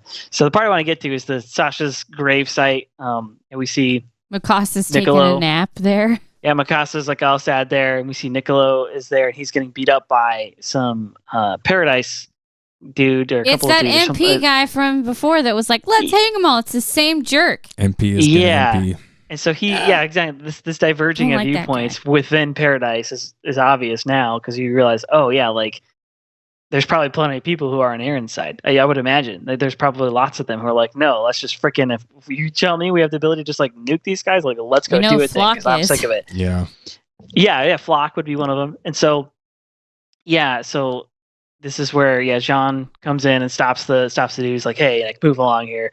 And John and Connie, Niccolo finds out, him and Connie, and Niccolo finds out that Sasha's dead, and like he's like broken over it, and I'm like, oh my gosh, this is what you want. Like this is what you want for the world. This you want the Niccolos, the people who like are willing to like repent and change their mind and be like, oh like I was wrong to think of you that way. That gives us hope that people can change.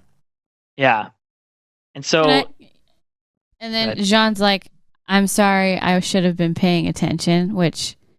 Damn right, John. Yeah, you're right. Seriously. John should have been watching her back. Should feel bad about that. You dismissed Sasha's, not intellect. What's her like? She knew something was going on, and she spoke up about it. And her intuition. He dismissed her intuition. She's like, should we check that out? And he's like, oh no, it's fine. And now she's dead. Just some rats. Yeah, he's gonna have to live with that. So the lesson is, the next time a woman says, we should probably look at that. Freaking look at it. Oh. Seriously. I don't know. And then that's the scene where Connie's like, he's like, she was like my twin. Like now that she's gone, I feel like my other half is missing. I was like, Niccolo's like, what do you think about all this, Connie? And he said, I don't. Yeah. And then he said, I feel like half of me is missing. And I was like, also, is the little girl that's crying at the gravesite? Do you think that's the little girl that Sasha saved way back in the day in season 2? Yes, I think so. Oh, I didn't even put that together. Because she gave her to her dad. Like when she met up with her dad, she handed the little girl to her dad, and she was still with him. Yeah. Yeah. So let's see here. The Browse family.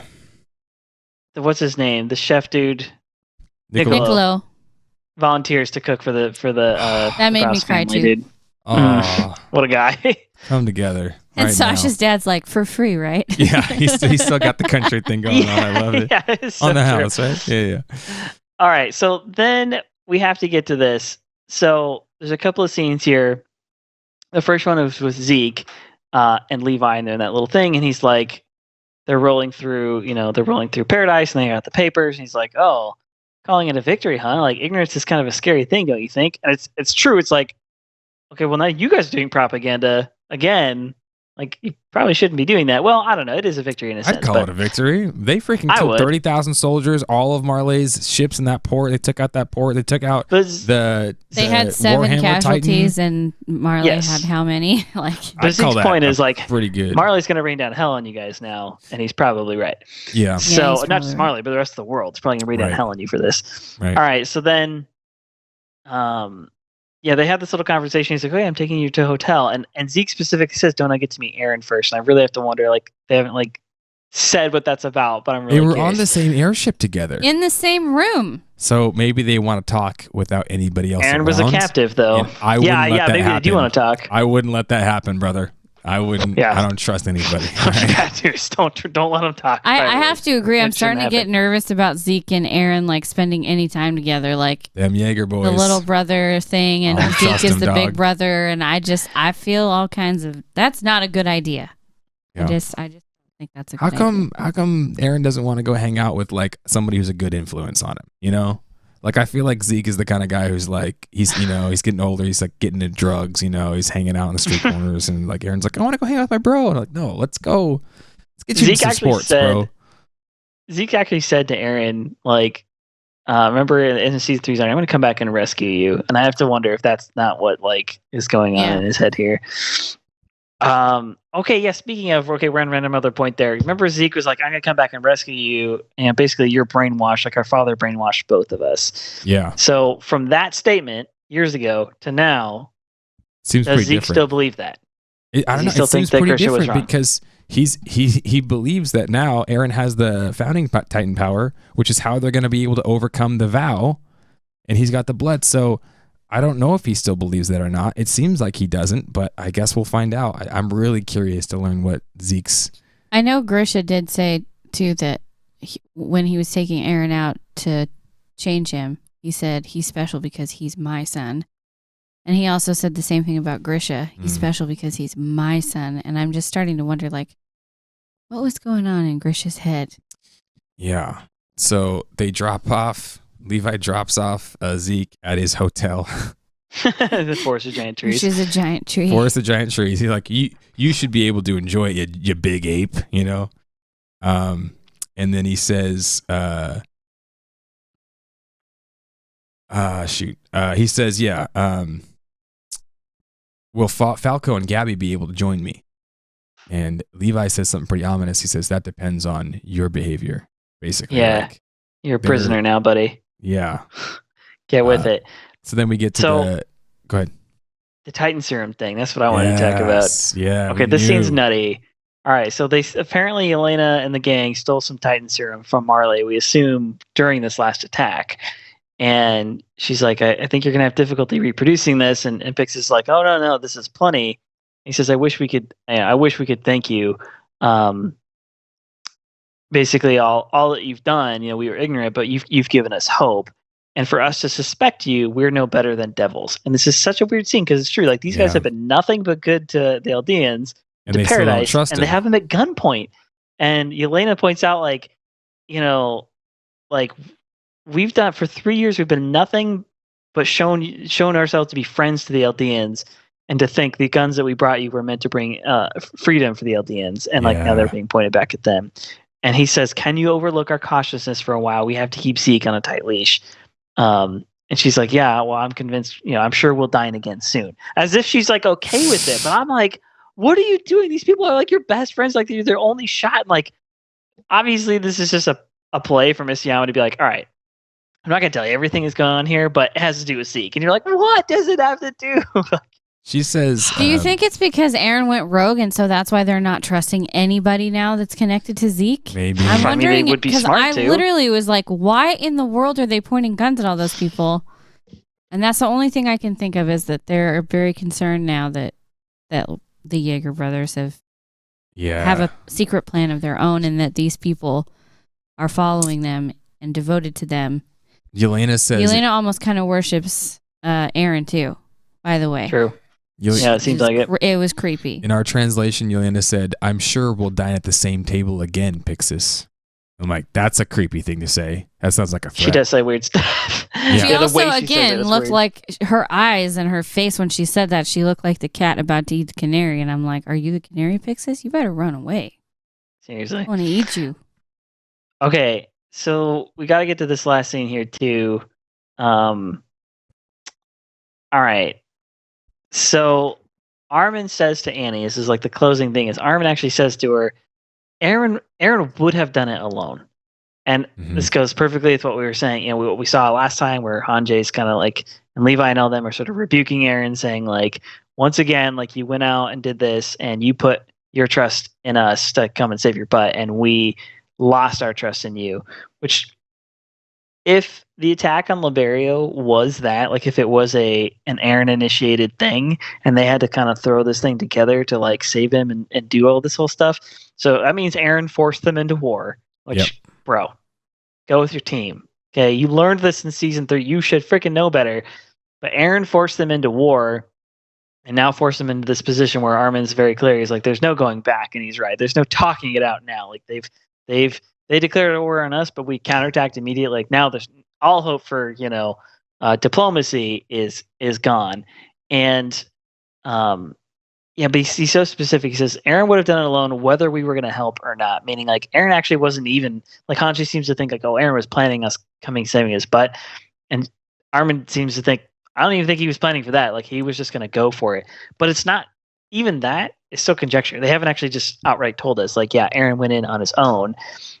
If I had to guess, it sort of almost seems like they were going to do this attack, and maybe Eren forced their hand to do it early, or they were going to do this attack, but like Eren's like talking with Reiner and kind of the way he'd been about things was all, him going off on his own. Like, it's just not clear like how rogue he actually went. And what is clear is that he's the one who sunk him in trouble. Like, they are in trouble now. As successful as all that seems, they're in freaking trouble now, and it's Eren's fault. Yeah, I have to wonder. Paul said that, but Willie is the one who declared war, right? So, like, it is true. And this is a point that Rachel and I were talking about, was regardless of whether or not Eldia sent any forces out or not, Marley was going to attack, right? And so it was probably justified for them to take out the ports of Marley, because Marley was going to send an attack force to infiltrate their island and to wipe all of them out. Willie did declare war, so I think they're within their rights to do that bit. However, Eren, it seems like he did force their hand, right? He did kind of go forward. Willie's the one who did declare war. And did he do that because he did that because that's what Marley wanted, or did he do that because that's what Zeke wanted? Yeah, it was Zeke the one kind of pushing for the war to get back, because he was talking about he has to get back to the island. I wonder. Yeah. Yeah. Yeah. So many things. We see real quick the picture of Falco and Gabby in captivity. Oh, right. Like Gabby's like chewing her nails off. And she's saying, Eren Yeager. Dude, I don't like that. She's making a vow. She hates him as much as he hates Titans. Yeah. Like, remember, okay, so we've drawn this comparison about Eren making a vow on the ship and Gabby making her vow. What about the vow of the founding Titan for peace? Could Eren's vow to kill all the Titans be just as strong as the founding Titan's vow for peace? And could there be? We don't even know how he made such a thing. Like, we understand that memories get passed down, but to not pass down more than memories, to pass down your own will to other people who obtain your Titan power, like, that's unique. They have not explained how that works. That might be part of the founding Titan's power, maybe. I don't know. Yeah. I'm not sure. But now they've got all this serum, and they're keeping all their brave volunteers captive, it looks like, until they know more. We end the episode with Armin, and he's still explaining to Annie, and he says some stuff here. He says, he says basically Eren would have done this regardless, whether we win or not, so we kind of had to go in. We kind of had no choice. He says, unless the port was destroyed, they would have sent an invasion force in, and they would have sent retaliation for what Eren did. So we had to do that. We had to kill all those people. But he said we also killed any hope for peace. But we had no other choice. We were just like you guys that day. Andy, will you please say something? Dang. Do you think this next episode surprises us and she actually does speak? Like, it just That'd she comes be super out cool. Now, finally. She's like, hey, could you stop talking? I'm trying to sleep here, bro. Could you give me a break? I don't know. I need my beauty sleep for 5.5 years. Mikasa then is on Sasha's grave, and she's saying to herself, if you don't fight, you can't win. If you fight, you can win. And then we go to Eren. Live. Yeah, who's shaving, who's cleaning up. He's got the man bun Eren going on. He doesn't look like a homeless person anymore, which I appreciate. And he's shaving. As he's shaving 2 times, it shows the cold breath coming out of his mouth. Steam coming out of his mouth, essentially. And he says to himself, as he looks in the mirror, he says the same thing. He says, if we don't fight, we can't win. If we fight, we can win. If we fight, we can live. Yeah. The thing that I didn't like about that Rachel and me talked about for a minute, was the fact that Armin says, yeah, we killed any hope for peace, but we were forced to do it just like you guys were. And I was like, nope. Oh, nope. You aren't forced. Everybody always has a choice of what they're going to do. Now, Rachel did say, well, the first time they were brainwashed, they did think they were saving the world. They thought they were, yeah, exactly. They thought they were doing it to save the world, which is what I would hope that Armin means there is like, you know, we felt like our hand was forced to do what we had to do here and attacking and doing all this stuff in the same way you felt like your hand was forced, which you're right. Morally speaking, they're not equal. I cannot make this point enough times. Like Marley is like the worst place on earth. Like they're full of so many bad ideas. They sent brainwashed child soldiers in to kill on an unprovoked attack to an island full of people trapped inside walls, trapped by man-eating monsters. Like I don't know how many times I could say that. I just need like make it tired. Like every video we put on YouTube, and you like put that like quick reminder, like just so you remember. Like Marley, like these people are bad. Like they're horribly bigoted, like beyond all belief. They're not good freaking people. But so you're right. They're not on equal footing. Yeah. Okay. So they thought they were going to save the world by going into Paradise Island. What happens if they don't go into Paradise Island? What happens if they say, no, you know what? Nothing. We're not going to do this. We're going to back up. Oh, nothing? Oh, 100 more years of peace and tranquility? I don't think so. Because if they had gone back to Marley when, what's his name? I'm saying even before that. Got eaten. Well, yeah, if Marley had never sent them in the first place. I'm saying place. they land there and they say, you know what? We're individuals. We're not controlled by Marley. They want us to do this thing. I'm not going to attack a bunch of innocent people. They haven't done anything to us. They're just here on the island. They're trapped behind these walls. Let's just leave them. Nothing happens. 100 more years of peace, right? What happens if Eren doesn't go to Liberio and attack Liberio? Marley attacks. Marley has plans to go to war with him no matter what. And invades, right? What happens if they don't blow up that port? Marley attacks and sends in. So to me, it's not an exact equal. Like, granted, yes, they were brainwashed. They thought they were saving the world, but everybody has a choice. My main issue is not with their first attack, even though that was terrible. My main issue is with the second attack. The second attack, when they break down the second wall. Because at that point, they knew that all the Eldians were people. They knew that they were just like them. They knew that they wept and they bled and they cried and they laughed. They knew they were people. They knew that Marley was off in some crazy war craziness, and they still chose to keep doing it. Bertolt knew at the very end, and he says, yep, I got to do this. No, you didn't, pal. No, you freaking didn't. Yes, maybe your family at home would have been killed for you abandoning the mission, but maybe sometimes you got to take a stand for what's right and not just be forced by everybody else to do freaking massacring evil. All right? Okay, but in Annie's defense, though, she wasn't there at the second attack, was she? She wasn't. She went full crystal.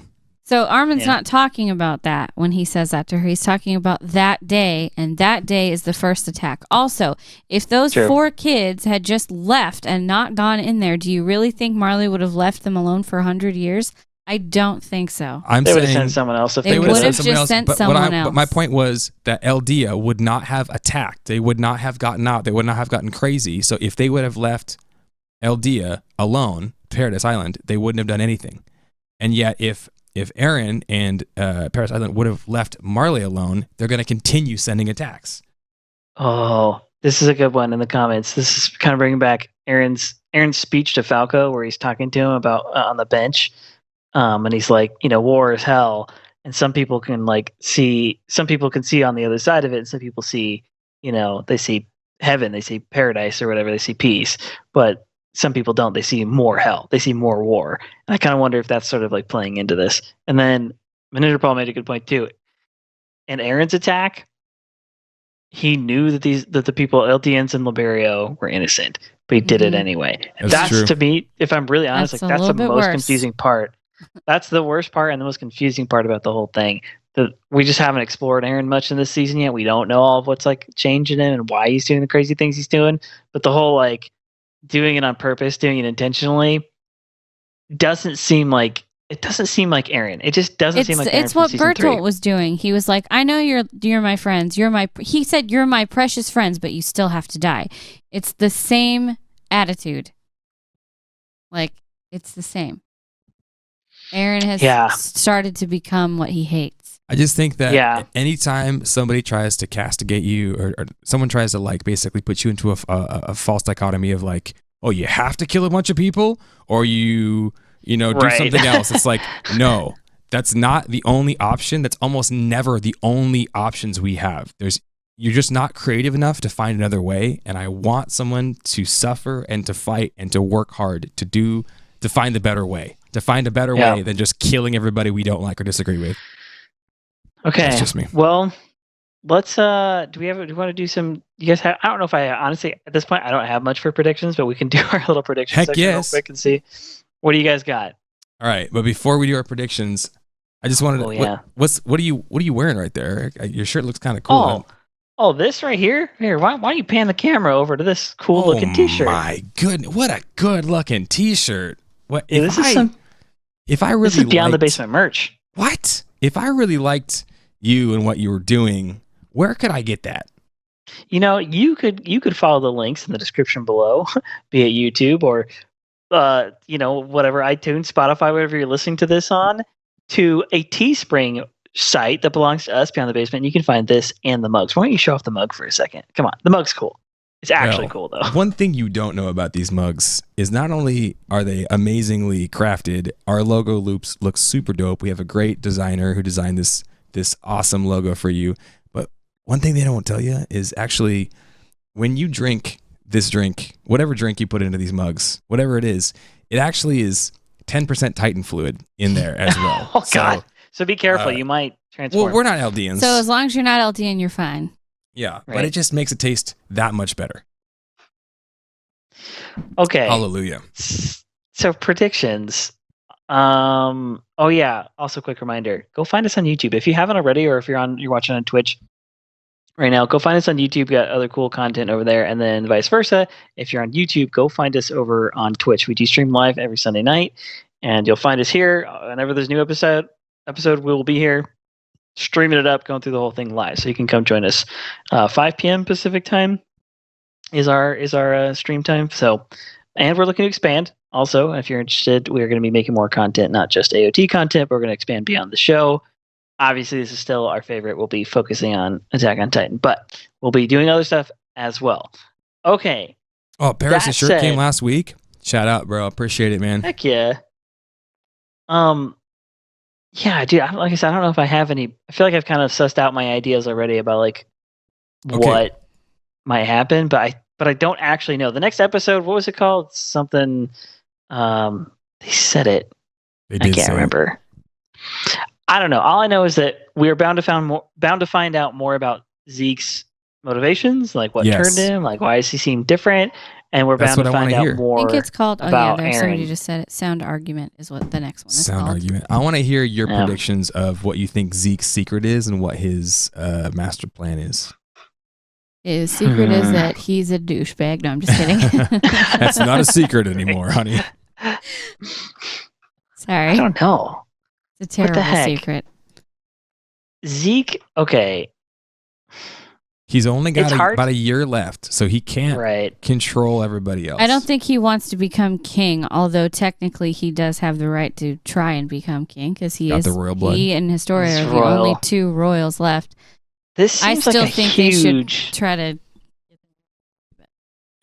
Yeah, it seems like a huge leap for this to be his way of getting the founding Titan. As much as that seems like the likely thing, and he's only got a year left. Like, does he get more time when he gets a new Titan? They've never explained that because Eren has 3 now. Does he now have even more years ahead of him?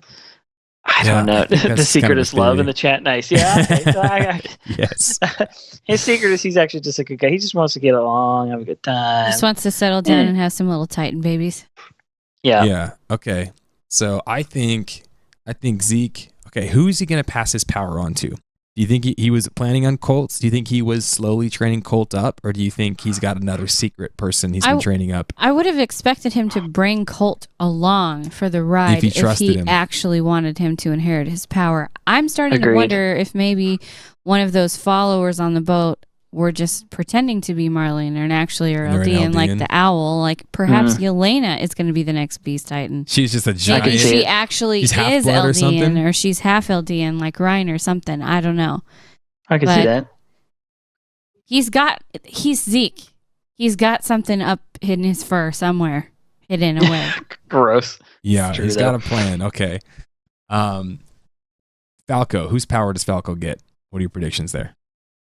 Yeah. If he doesn't get Reiner's power, I will be slightly disappointed. Yeah. I'm going to be honest. He needs to carry on Reiner's tradition and bring peace to the next generation and bridge the gap between Marley and Paradise. Like, that's my hope for Falco. Can I get real crazy here and just challenge the idea? All right, I've questioned this for a long time. The story of Ymir and the Founding Titan and the 9 powers. I've questioned it for a long time because nobody seems to have it 100% straight. There's 2 different versions of it. Which one is true? Talking about the Rice and the Fritz family? Yeah. Perhaps they're the same family. Here's my crazy theory. What if there are more than 9 Titan powers? There's just the 9 that we know about. Eren went for a long time without knowing he had a power. What if powers are getting passed around? What if the powers that are available now can be like evolved or like changed in some way? I just there's something about Titans that is technological. They can be altered. Eren's done it. Like, there's got to be more to it. Eren can harden, and he couldn't before. With the rate at which like Hanji and the gang and stuff are figuring stuff out, I just have to think that like they go to the next like level with it. I almost don't want Falco to get a Titan power because it's just like him too much. I don't want him to die. He's too pure. Yeah. I don't know who gets that. Seriously, like, this episode like threw me enough curveballs that I actually don't have much for predictions.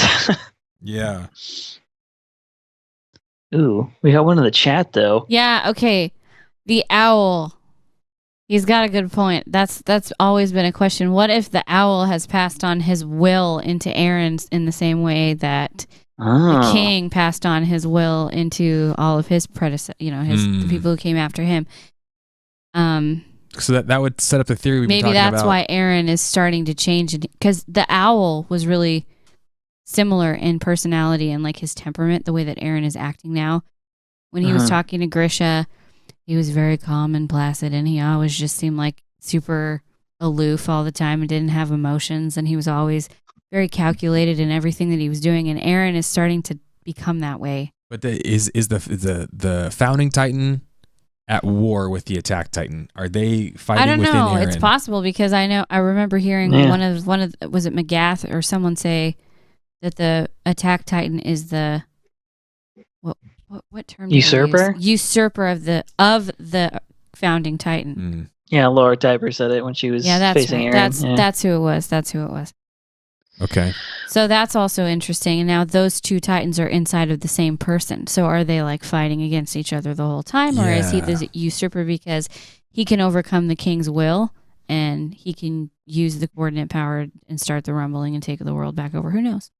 Dang. All I know is Eren's a liability at this point. Like, this stuff's Zeke getting weird. And Eren. I don't trust either one of them. And so I feel like we have to kind of use them and try to like direct them. But I would never build a movement around them. Okay, well, it's been a long show. Obviously, there's a lot to talk about, a lot of dialogue to go through in this one. If you guys have your own theories and stuff, we'd always love to hear it. You can hit us up. You can email us, specifically if you're listeners, at beyondthebasementpodcast@gmail.com. You can find us over on Facebook. We are still there, facebook.com/beyondthebasementpodcast. And, of course, watch us live on Twitch Sunday nights. That's twitch.tv/beyondthebasement. Podcast? And then no, just Beyond the Basement. It's just Beyond the Basement for the Twitch. You're right. My bad. And then merch, all that good stuff. Thank you. Shout out to our sponsors, all that good stuff. But seriously, I want to hear from everybody in the comments, especially if you're watching on YouTube and you watch this entire thing on YouTube, which people do a lot. I really am curious what you guys think. We'll obviously put timestamps so everybody can get through to the points that you want to get to. This episode, I gotta admit, it's got me more stumped than I thought it would. Yeah. But we're excited to have you guys. We're excited to go on the journey. We got, like I said, probably another 7-ish episodes to go on this half of the season. And Lord only knows what kind of cliffhanger we're going to get at the last of this season. The last half of this season. I don't even want to think about it sometimes. I know. I was hurt at this one. This episode felt so short. I was like, I need more. Oh, it did. Give me more. I was actually angry when it was over because it felt like it had only been on for like 5 minutes. Yes. Because nothing happened. I mean, stuff happened, but also nothing happened. Yeah, last episode was similar. Another layer All right. peeled back. Well, we love you guys, and we'll have to see you all in the next episode next week. Thank you for We will tuning all in. be at the same table next week. Well, yeah, Yeah. we'll all be in the same place. I won't be in Texas next week. Praise God. Also, it will be Single Awareness Day, so I, expect chocolates. No, I'm just kidding. I don't actually expect any chocolates. You heard it here, folks. All right, well, get your because glasses I'm up. Single forever. Clink it out with us. Appreciate you, squad members, for sticking it out, and we will see you next time. See you next time. Clink. Hey guys, thanks again for watching and listening to our show, Beyond the Basement Podcast. If y'all are enjoying it, go ahead and leave us a 5-star review on iTunes or wherever else you listen to our show. Check out the description below for links to our awesome Attack on Titan merchandise. And join us live on Sunday nights on Facebook for all of Season 4. And some of our best content is on YouTube, including me, so go ahead and check that out. And lastly, if you guys have any questions or just want to chat with us, please email us at beyondthebasementpodcast@gmail.com. Thanks again, and we'll see you guys in the next video.